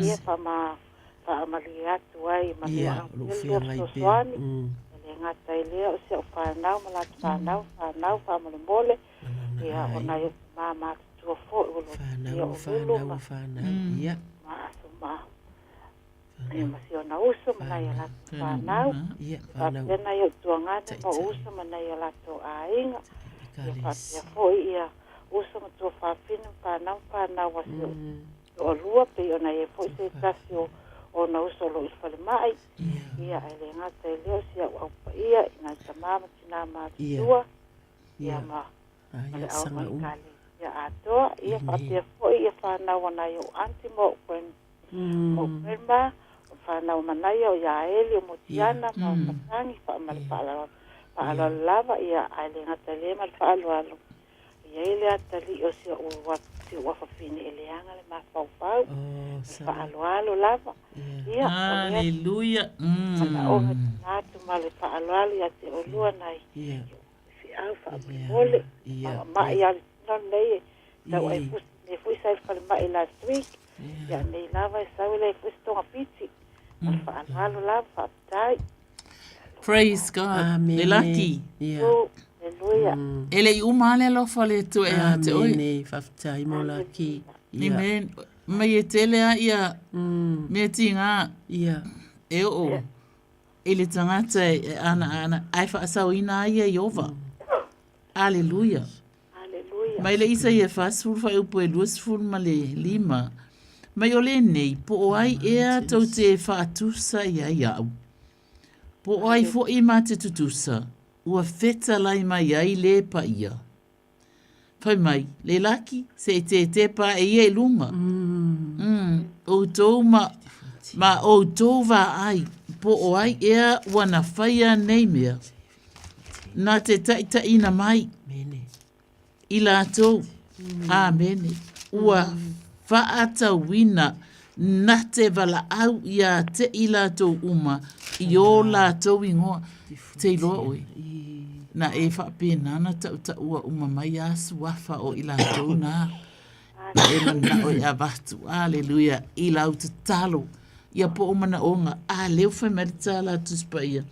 Ua whaita wina na te wala au ia te i lātou uma i o lātou ingoa. Ona o le tele o lona malosi. E se le malosi o le atua le a mai e lo mana onga. Yeah. Ona o le tele o lona malosi. Ma lona mana tele. E le aiso o lātou e le iloa. E la kiwa ai o le ofeta la ile atua ia te oe o i lātou uma lava o le e te tā ua whamai. E le ai se tasi e na te le o sila fia. Aleluia. Whai mai e le ai so lātou e le iloa. Aleluia. O lo o sila fia e le atua i lātou uma i o vai e mātou te tu ina atu i a te oe. Yeah. Ua matou whaalongo, i la wafionga, ua e whai i lo wafine, a ua matou whaalongo foi, i le tangi tala mai i lo wafine i ate, oi. Ona matou tutu whaatasi atu ai le i o luma. A mene matou te lango ina ona mana onga, ua bala au atu ai i ate, oi lo matou watua. Tama ia whapena ona taulu, ia ni whainga tā, o lo whapena ona whia ngai mai ia. Ai u lava i le alofa tu noa o lau fio. Mātou te tatalo ina ai, o ia masi o na ainga, o le tamā o le ainga, o le nofo a alo. Aleluia. O lo iai foi se tasi o le whanau, o lo o whalongo atu, ia e iai, ia le tūlanga, o le tūlanga o lo iai stama. Aleluia. Ai leli ie. Si iti atu i o a au. Pa i ane fo i lona tu mai, le ole tina. Se o atu i le alofi ona a au. Se e to e whaapupula atiri lana vai, mana i lo atu ai, e te le o tu ulafo ina lava o ia. O lona ainga o e mātutua, o ta mā mātutua, o tina mātutua, o lona ainga. Aleluia, le atua. E mamau, pe lata mai. O lo o au ia ilana tatalo. I le su wafa manu mara Yesu Keriso. Li ia oelo mātou tamā. Ai mai se o le tamā o le ainga bate. Ele loto fia o le ainga o le tamā. O lo o ia tā ua ele sitasi e whapina ona ngalo. Aleluia. E lana tala mai. Ona e iailona tabitonunga. O laua fio tamā. O le atua whaafofonga tatalo. Ele ai se tasi e lilo lau sila whanga. Lo mātou tamā pa i ai whaamole la vea whaaola, whaafia. Tamā ea e elo mātou taritonunga o a fo i tonga vitinga a li ima tamai tai. Fo mai, ngā rue ate ele mana o lau fio. Le suafa manu malo Yesu Keriso. Ina ia whapenau na ngā rue ina ai le mana o lau fio. Whaao ngā ina au auna. Tutonu o maota ngase. E wha loa atili atu ai, le atua le mana o lo walofa i a te ia. Totonu o lona ainga, totonu o lona whale, feso asoani i lo mātou butua. Ia e apa atu u mau i a te ia i lo walofa. Lo mātou tamapa i ai, o le whanau, whaamole feso asoani i la wafio, le topina e tuina i a te i la ua. E ala i lo usuafa, Yesu. Amen. Amen e le laki. Whawhetai la, Ia male te sai male lo so animai. Wala na opolonga e se tele al watu o lesi isi tai ni o wa mai fala awa se wa afiele e vaenga. Sua foi esqueriso le atua. La vai completa ia o mal fa alwalo la vai a. Anga le atua ia be ese ina ni ona. Fala au se. Fa fitai tele lo mai. In Jesus' name. Amen. Ia le ya o lua ala tu pe mai a po nei por kalama matango fio o sandia a lava pa tele. Amen tama. Okay. Ele tatou ele tatou yeah. Mol mana ole sa le taimile nei. Okay dia. Ilungo le tatou Facebook page. Yeah. Tatou mol mana ole le nai fu ile last week. Ia ole tina ia sifo lem sam. Sifo. Ia lem sam. Ia ole wa fu nei. Toi mol mana o mai se talo. Mai le tina ia Rasela tilo mai wili o lona mana onga. Ia ole tatou te talo le sa fai le last week mo le tina ia sifo lem sam. Yeah. Ia le ua a mai tua mai falma i peone le tatou mol mana o le last week. Ia ua le toia nga i se tonga fiti a fo mai o tala lava le a fo mai. Ia o tatou talitonu mo le tatou fatu tua i mo le tua. Ia e fa pena ona fai le tua wa venga mo le tina. Fa mon mor. Alleluia. Le li yelo matou butua. Amen. O aiolo o ia le pule. O aiolo o ia le ola. O aiolo o ia le manumalo. O e lava le atua. O le atua o e mai le amatanga. E o atu i le ngata anga. Le atua e ai taimi. Wa ngata ai le malamalama o le tangata. Ai fa awa wina le mana o la wafio. Fa amole mole lo mata o atua. I le suwafa manu malo Yesu Kiriso. O le vala au mai na yo tangata. Le ali ia maua fo i ele a inga le loto ngata stasi. Ma le loto fa atua atua pea. Alleluia. E vava ayatu ya imatali tonuina. O lo o soi fua lava o ele atua. O le atua ele pupu o a au. E te a apa ne te a apa atu. O ato mafitinga al fo mai ua mai a. Aile i mai alo na soi fua. A o lo o soi fua fo ele atua. Alleluia lo mātou tamapa iai o la mātou au ngani le neia fiafi fa amole mole lava tamā. Taimi o loto fa ano noa ma taimi o le popoanga e le baaba ai atu. Alleluia i mafatianga fa amole mole yo vai lo mātou batua. A apatu iai. Fa atu lai lave ai le su wafa manu malo Yesu Kiriso. Watele ma e fai e la wafio va venga. Ele i umalo fai va venga. Alleluia. Awa o oyo le atua le ola. O lauta ngata na fai na e ma nava te ile ma nava ola. Ona a bea ile ala tangata. Mata ngata ola tama ele i fa pena ua uma le mana vaola na ia te oi. E ma fai fo ita mana e toi mana va, e mana vaola, se toi fa atu lai mai. Tusa malau fina ngalo. Ia tusa ai malau fina ngalo la matou vala au atu. Wa matou wole matou tutu fa atasi atu. Male a inga ile ne ia fiafi. Ia o baile li o le ola. Amene. Fa amole mole lo matou tama. Suafa manu malo iskariso to tonu le fare to tu era wangeru maperu api. Leo ina le fale o fafo. Ai ngata ile ai ni nganga fa sala vei.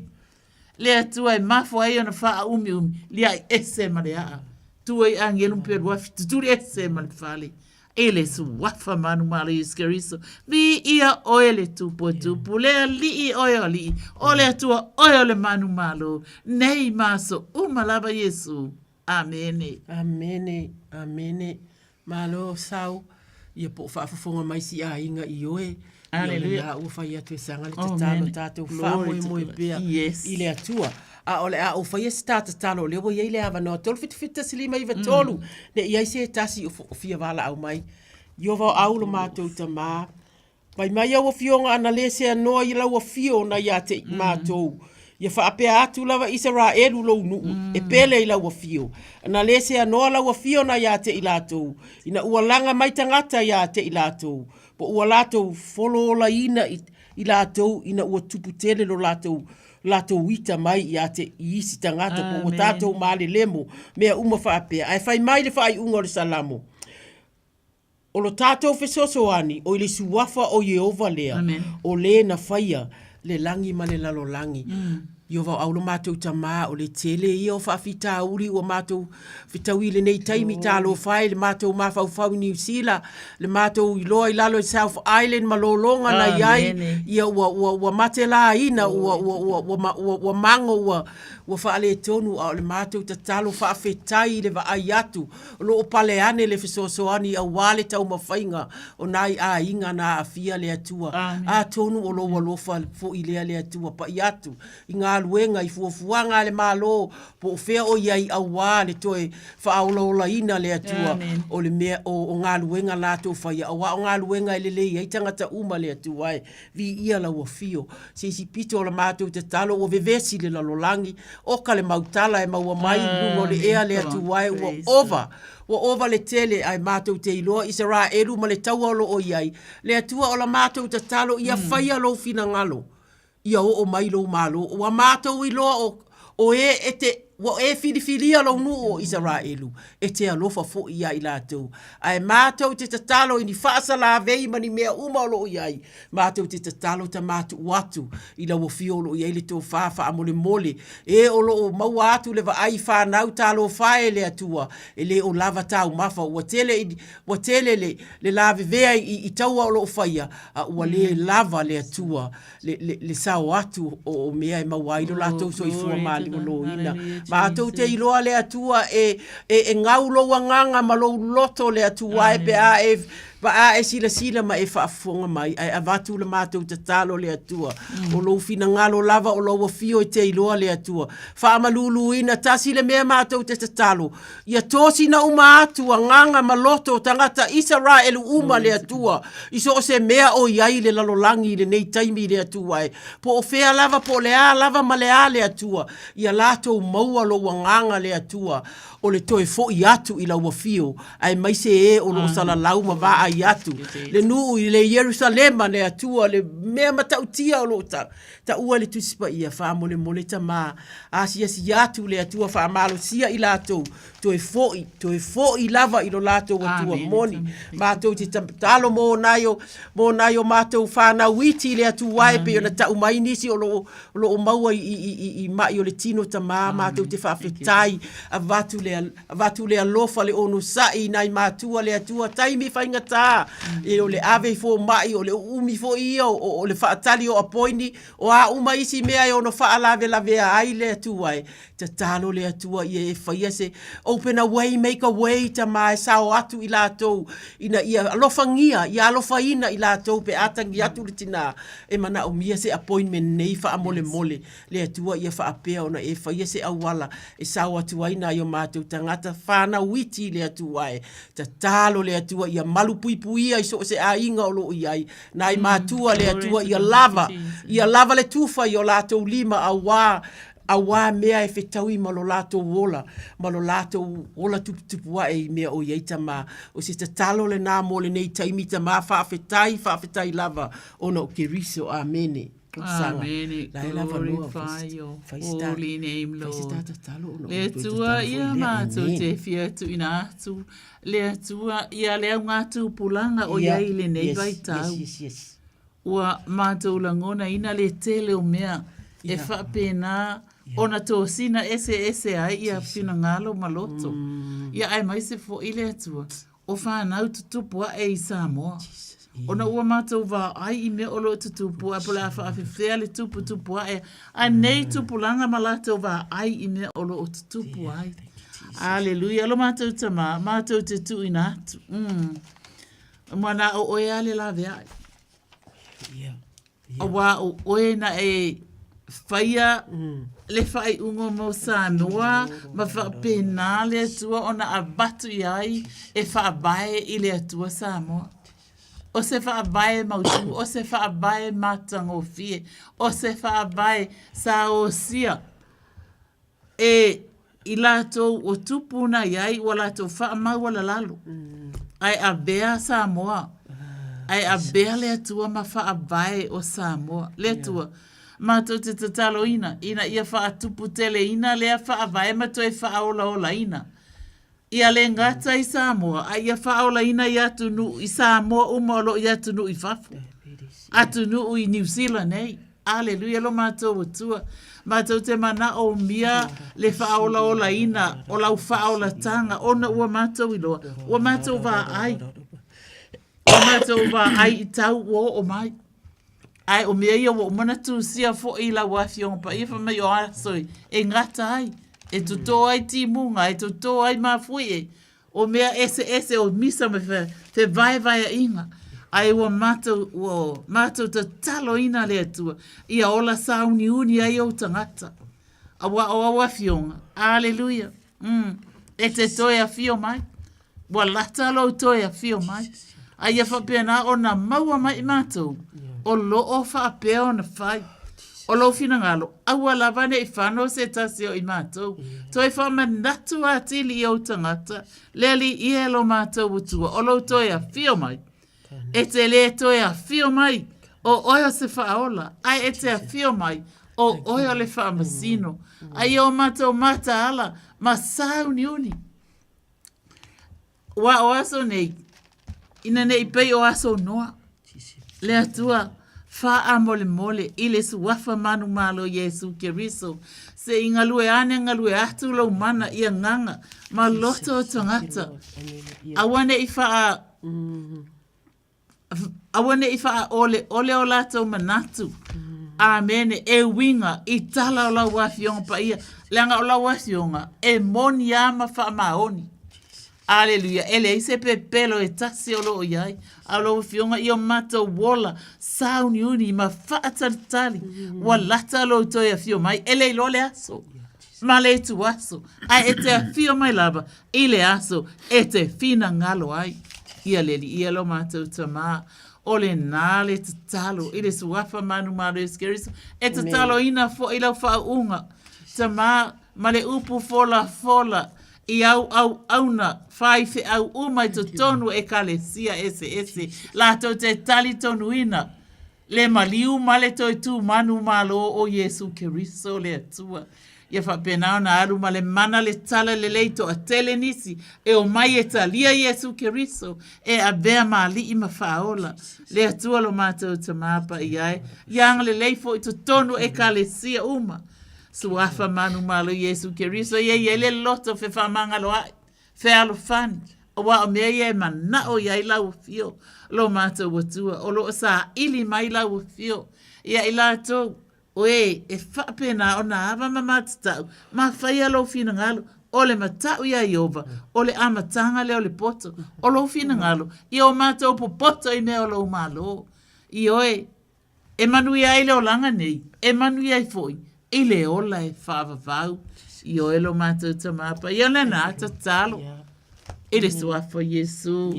Amen.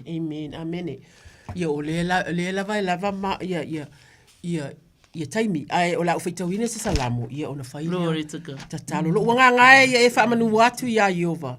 O mea uma fo i o te tonu ia te au. Ia whaamanu i lona suafa pa ia.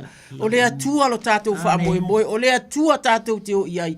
Whai mai tā vita. Lo wangangae ia e whaamanu watu ia Yehova. Aua fo i ne ingalo se me tasi. O ana mea alofa. Whai taula ia. O fia mea alofa na maua lome. Fia asangai. Fia tātou mea alofa. Sau fia mea alofa na maua le nei vai atu. O te tali tonu e umau tamatama i lima o whai tau. Whai mai o le whaalo ina mai lo wola ai le tuunga mau. O aina i o ile awala. Ia wala ma le mātou wheoa i aita ma i lunga o ala tere vavave o vaalele o e uma le atu wae. Whaola tia mai o mātou ta i sai fafo. Mai o le whaola ina mai lo wola ai le tuunga mai. O le whaapale ina oe i le alofa ma le alofa muti vale. O le mali e ai lo mana o i mea le lei. o le whaafouina o lo tau lea lea, whaapei o le a eto. Amu ia vi ia o e tama, whaafetai, e moni e doom and gloom, lesi taimi o la mātou, ona nau ta inga o nai o mātou ta ngata whape nao mātou loto. Ai mātou te o lava i laua fio mātou te pepese atua i le atua, o laua fio lava le atua e te whaaloto tele mai, ia sau masanga maa u le atua, e pei ona e wheta lai, mātou te manatua presence, ia whale pui, le atua mātou te tatalo, si atu i lo wanganga e ala i e, ua tō fia le atua le au whai ngā luenga, leo o lo wa aia i la tau, o lo tu la funa ina le telo i la tau, o susunga i whawhia ngainga, whapena fo i chaplains o lo o asi atu, ma le tele o e le atua, e tatalo le atua e, po o le alava po o whea o iei le tangata mātou te talitonu, o lo so i fua ma lo o langa i se tūlanga, ua toe lava o le po o whea, ai ua uma, ai o lo ui lea. O te talitonu, mātou te talitonu lea tua whaailoa la ua fio. Po o alava ala e mawhai ai o na whaailoa i le tangata. Po o le ale mātu i ao o lana sala o lo tuli lea tua, mātou te tatalo lea tua ia li liu mai lea tua, ma whaasa o loto, lona loto ma lona nganga lea tua, o la ua fio lea tua e te sila fia. Mātou te tatalo maota ngase malava dementia, diabetes, ka nesa ia e maise fo i isi tama ele e moni na tatalo lo uso le atua fa mai sanga ole filifilinga le tangata e ese malau filifilinga tama o lo ia ila uli poti e sili atu i lo li poti uma tama tatalo le atua fa fangu fa fetai ie o lo fea ngai manei a fa nei fa amai le atua o maua ile tele o mātou tangata fa aloto te tele fa maloti thank you mo e o atu e moli mau matala i atu i te tonu o maota ngase o lo tatalo ma avatu lo fina ngalo o lo o si la fia o tau le atua o lo fa afofonga mai o ia mātou te tatalo mo le malo ni usila ta ma tele o fuafuanga o lo ia i le atua mātou te tatalo fai mai paulo ia mātou tatalo mo malo o lo mātou no fai ta ma le file mu i le vao i tau i te tonu o fono fai tu la fono le fainga o filinga le whaasoasoa ina le atua wape i lava o le aunga leo mea uma e mita i lava le whaasoasoa ina le atua ono whaasoasoa ina o le tupe ona ole vainga o tangata ta mai ya vatu ia vai lava one ingalo tangata pupua ngā tia one ingalo nai tangata o lo fia maua le fisosoani ta ma ia langona i o lato loto ana iai foi ni a lato wo atonu lato te langona le atua pa iane ia le tō whā le atua ia i lato whamanuia o lato ainga whamanuia mafutanga whamanuia le tūlai ma le whainga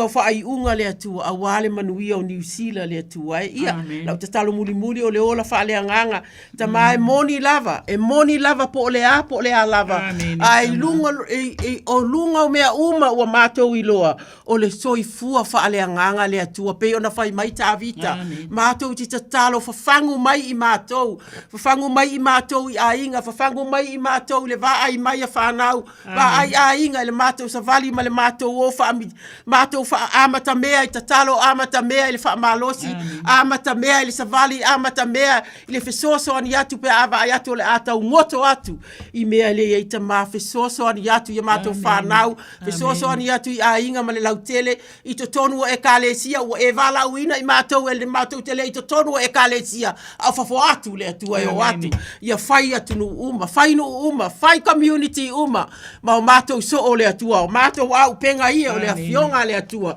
o le tatalo malo fina ngalo ua uma ona e au mai mo i mātou whaapopoto ai i mātou tama fisosoani le mātou vai whaalalo atu tama fisosoani atu ia o lo vai a wina atu sanga a wina atu sau a wina atu e o lo oasi atu le atua whaamalosi mai i o mātou kangata e le o toi whaingo fiene i aso i le suafa o ke riso o mātou wole atu ai amene ma amene le taimisama ia ok la whaiatu sisia tātalo ina ia whale leinga amen ia abe ese le loto ita ia le whai mai ele tala tuspa ia i le Efeso Efeso whai upue luesfun maleono whai mai a oto wita a wale anga salai awane ingoto le la o ita pea o to Awa whine i tu ina atu e o tau se mea e mautu wai. Ia le ti Apollo. E le o tātou o ni whale o le ti Apollo o tātou o maota o le anganga pa ia. Ia. Wha mai, o le ngā oi, awane i toi ngā oi. Ai, le lei ina whaamalosi o ia i ngā luenga, a ona lima i mea o ngā. Ia o tātou ro, o ka se to, telefu e tangata ngā oi. A o whaalongo mai se tāsi na whaia ia mea. Sala mō nei mamanu o tātou i lunga o le ala. Ia, vi ia le atua. Ia maua e ia se mea e avatu. I le ua mativa. Awane i aruatu se upuleanga. Aune tu e fai upuleanga stasi fai na upulelei. Aleluia. Wafa mai e o lava le e mole mata e le sawa i le ola e whavau. Awane i aruatu se upuleanga i o tau ngutu. Na o upulelei e ati ya e ai mea o ngā. E tupu ai le lelei. I e wha longo i ai. A o tātou le nei wha longo ma ia le lalo lang. So when you angry and sin, no. Be angry and sin not. Awa nei e ita umi. Sa mai mai ita. Awa nei ngoto le la. O e ita pea. Ia. Ia so wafa manu malu iskariso. Ia e tu ina atu e se ainga o whapena o na iai ia se vai a inga mātua ma whanau. Aleluia. Amone mole tama. Ia angare leifo i mātua. Ia maole roto whaamangalo i whanau.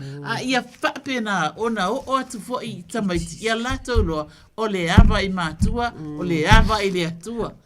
E manuia ai le o langa. I le o langa nei. Aleluia.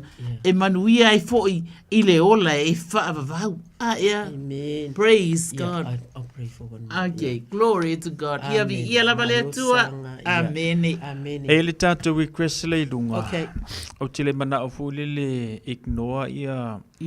Na initia po na i te talo ia. No, give it. Yeah. O le te talo le is all the way from India, Bangladesh. Wow. O le mana ongala. I am very sick. My spine is broken. Oh, glory to God. I need medical help.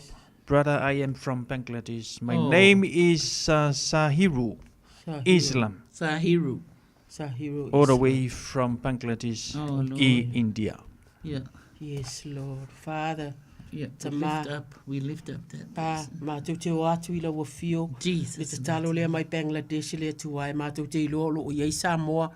O lo wha missionary ai le tuai. Mātou te tatalo masi i atu. Sahiru Islam. Islam. Tama wa esi la fia, he's got a spine. It's broken spine, Father, in the name of Jesus. We lift him up to you, God. He calls from far away, but you are not a far away God. You are so near to him.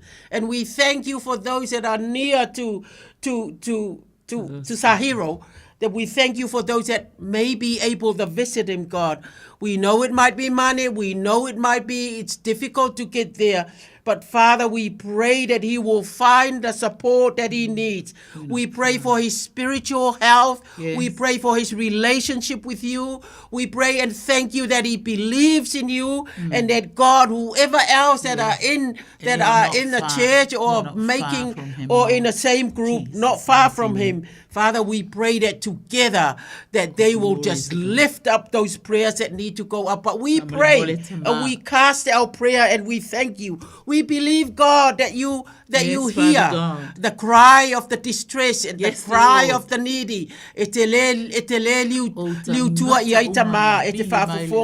Father, I pray, Lord God, just because we prayed his prayer, give him strength for the day, God. Give him strength and give him courage to cry out to you and say, I heard my prayer prayed. I pray, God, I pray the same and I pray. Find my Bible, I will read my Bible and I will believe and continue to believe that God has the answer for me. Father, peace. Peace to Sahiru, peace to his family. Father, whatever else, impact the family and others because he called us tonight. We bless you back and we look forward for a good response sometime from Sahiru in Jesus' name. Amen and amen. Hallelujah. Amen.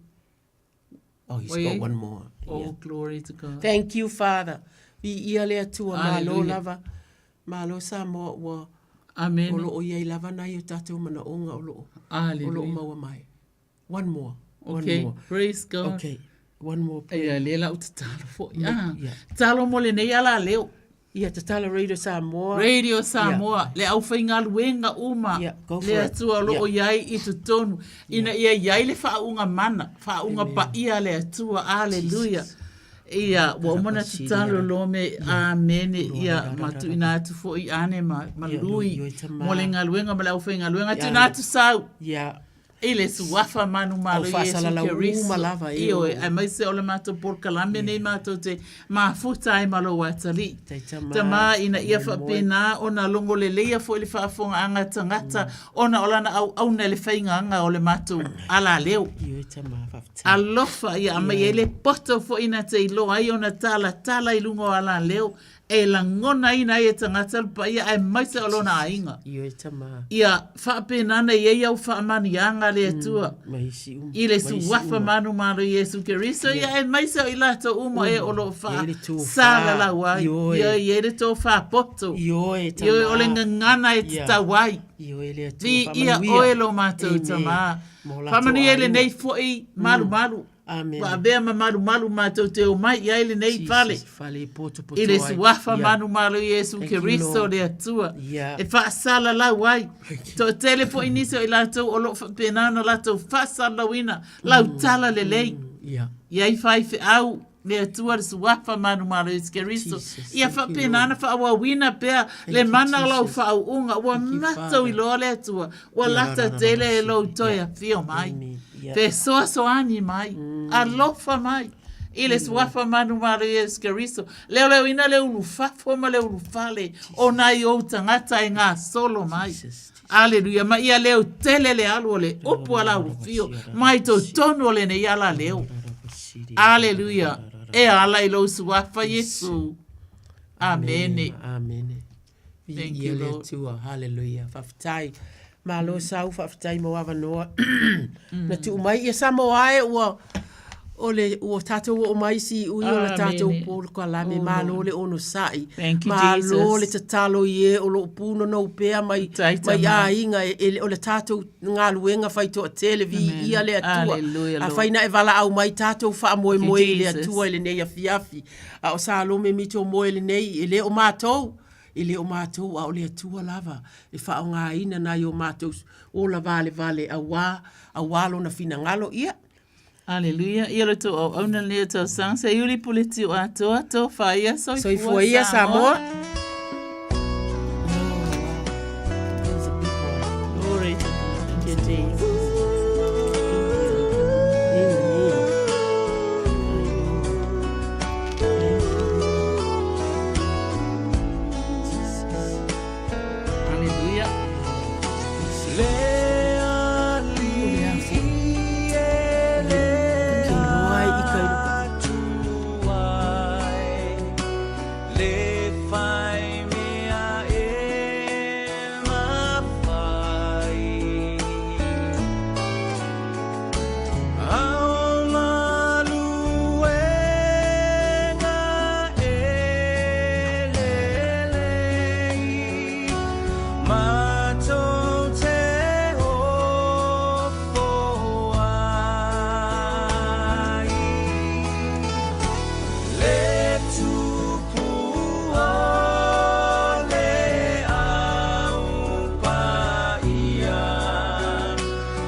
Tātou purkalamele nā pe o na yeile nei vanga la fiafi ia a meisei o le tautua a le Radio Samoa se fululima iwa tolu a mo ia ma le tautua nai tina pe o na tawalunga tuai ile nei fu vanga la fiafi ma le tātou fontatalo ia ila to umo nai wo ma nai pa anga o mafuta melini a fiafi o tatalo lava mana mia e tātou tatalo le ngata ngase o le tino ia o le nei vai tau ma le nei soifuanga o lo e soifua ma o wolai ia ua sawa kuli oa ka ngaka ili oa ka vale afi ia le ngata ina ai ua masasau ia langona ma mafau e faali lungo social media me la le taua i te le tatalo ia o le aiangi kako me fai e lingi vai teimi ia mau so wanoa ia o le tatalo a o ia mo siau a inga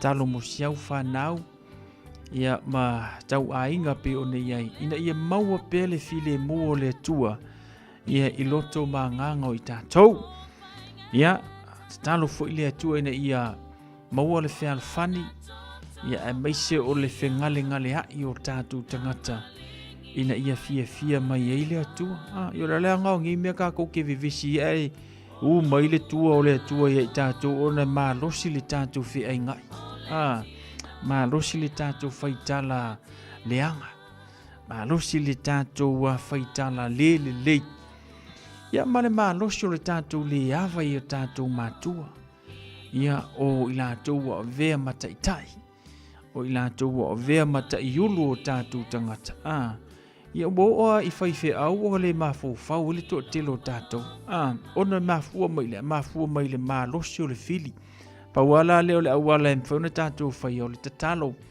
ena ia angale leile tua mo le tato tenu faftai mo nai tina uina lo wale tulango le tau ia malulu matimu e lo maua pe le amanoa martimi ia e fa pena ona fa tau no le tato por kalame le ia fia fa pele mo mai so amanoa talo ile tua tatu te ulia la so freeler verso asau mo isis fa popongo le tatu por clame pe ona yai ya ile anga ia tu na tina I mo te malawa pui malawa ilungo awala mo fu ise malo longo le leipo ya ala fa ifanungo le aso atayao I fe au mga luenga pe ona masani ai se fulu valu minuto na talo se fulu ya pa fu no minuto le to le tatu por clame o le nei fo ia fiafi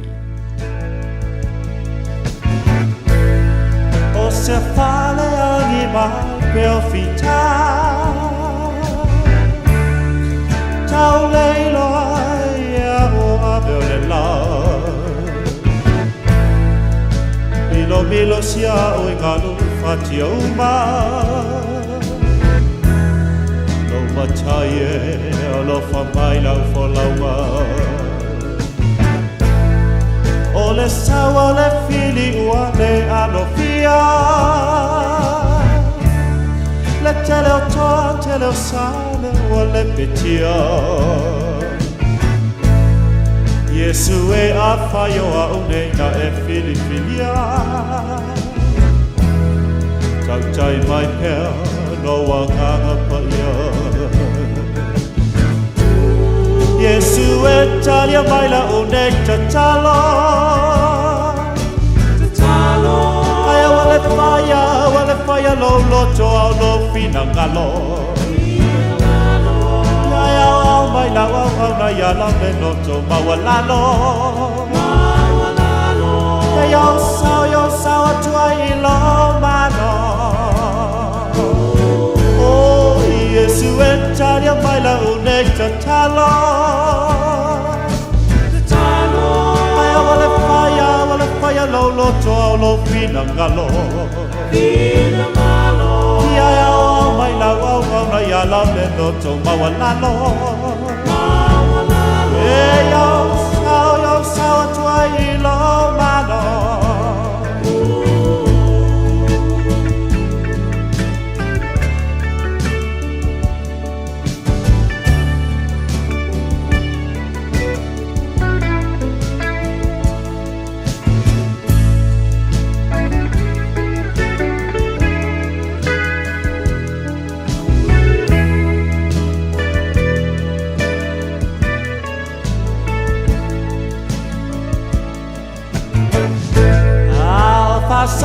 solo per la unei vai il totele lo va fa solo mai e ma digi le muaio nei noi mata Yesu e lo mana le walai le walai nei la unei tatalo Lo mataya ya famu mo pelo finangalo Ia tuma pelo nei fa tauva Ai fo ia tu le vinga I lo suafa Yesu e talia mai la une tatalo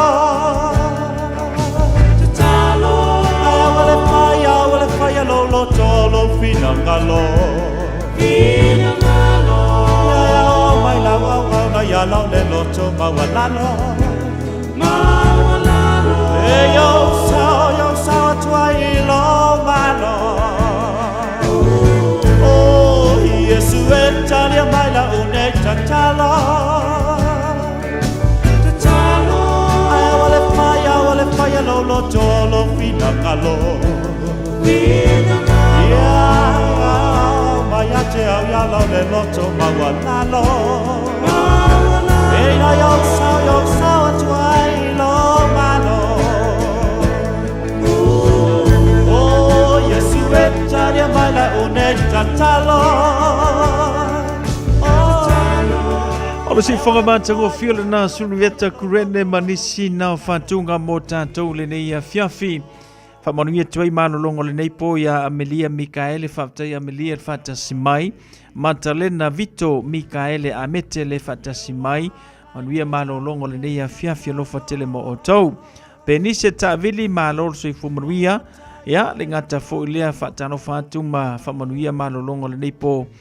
Ia nuti yoasa le mau mai le tātou porkalame ia male to telo na ia tātou wō manai paanga pe ona mau mai le tautua le Radio Samoa flima I vatolu a motolunga na le tātou porkalame le neia fiafi mo le atu le whapteitele ia I le tali ino le tautua le Radio Samoa I lo mota mlaulawa ia I le nei fo I vaiaso ia atoi ma le neia sufreile manuia tele malo longa whiangai ma le tātou tulu maise o fuafuanga le aso a tai au ma le aso sapati o le tua ia I le tātou whale fo'i mauta tāpuai wha fo'i lo novi inga ia I le tua I lo na aso sā tātou whero ia I le aso ngā fua ia pe a pule alofa le li au lia tā lo whātu se uso ia si manua Iosefa lo whātu mo o ruma oli ma le whanau ana Iakopo whaftel whatasi mai manuia tele le nei a fiafi Sao si whanua seu wha soi fuia. Te au ya lo le loto mawalalo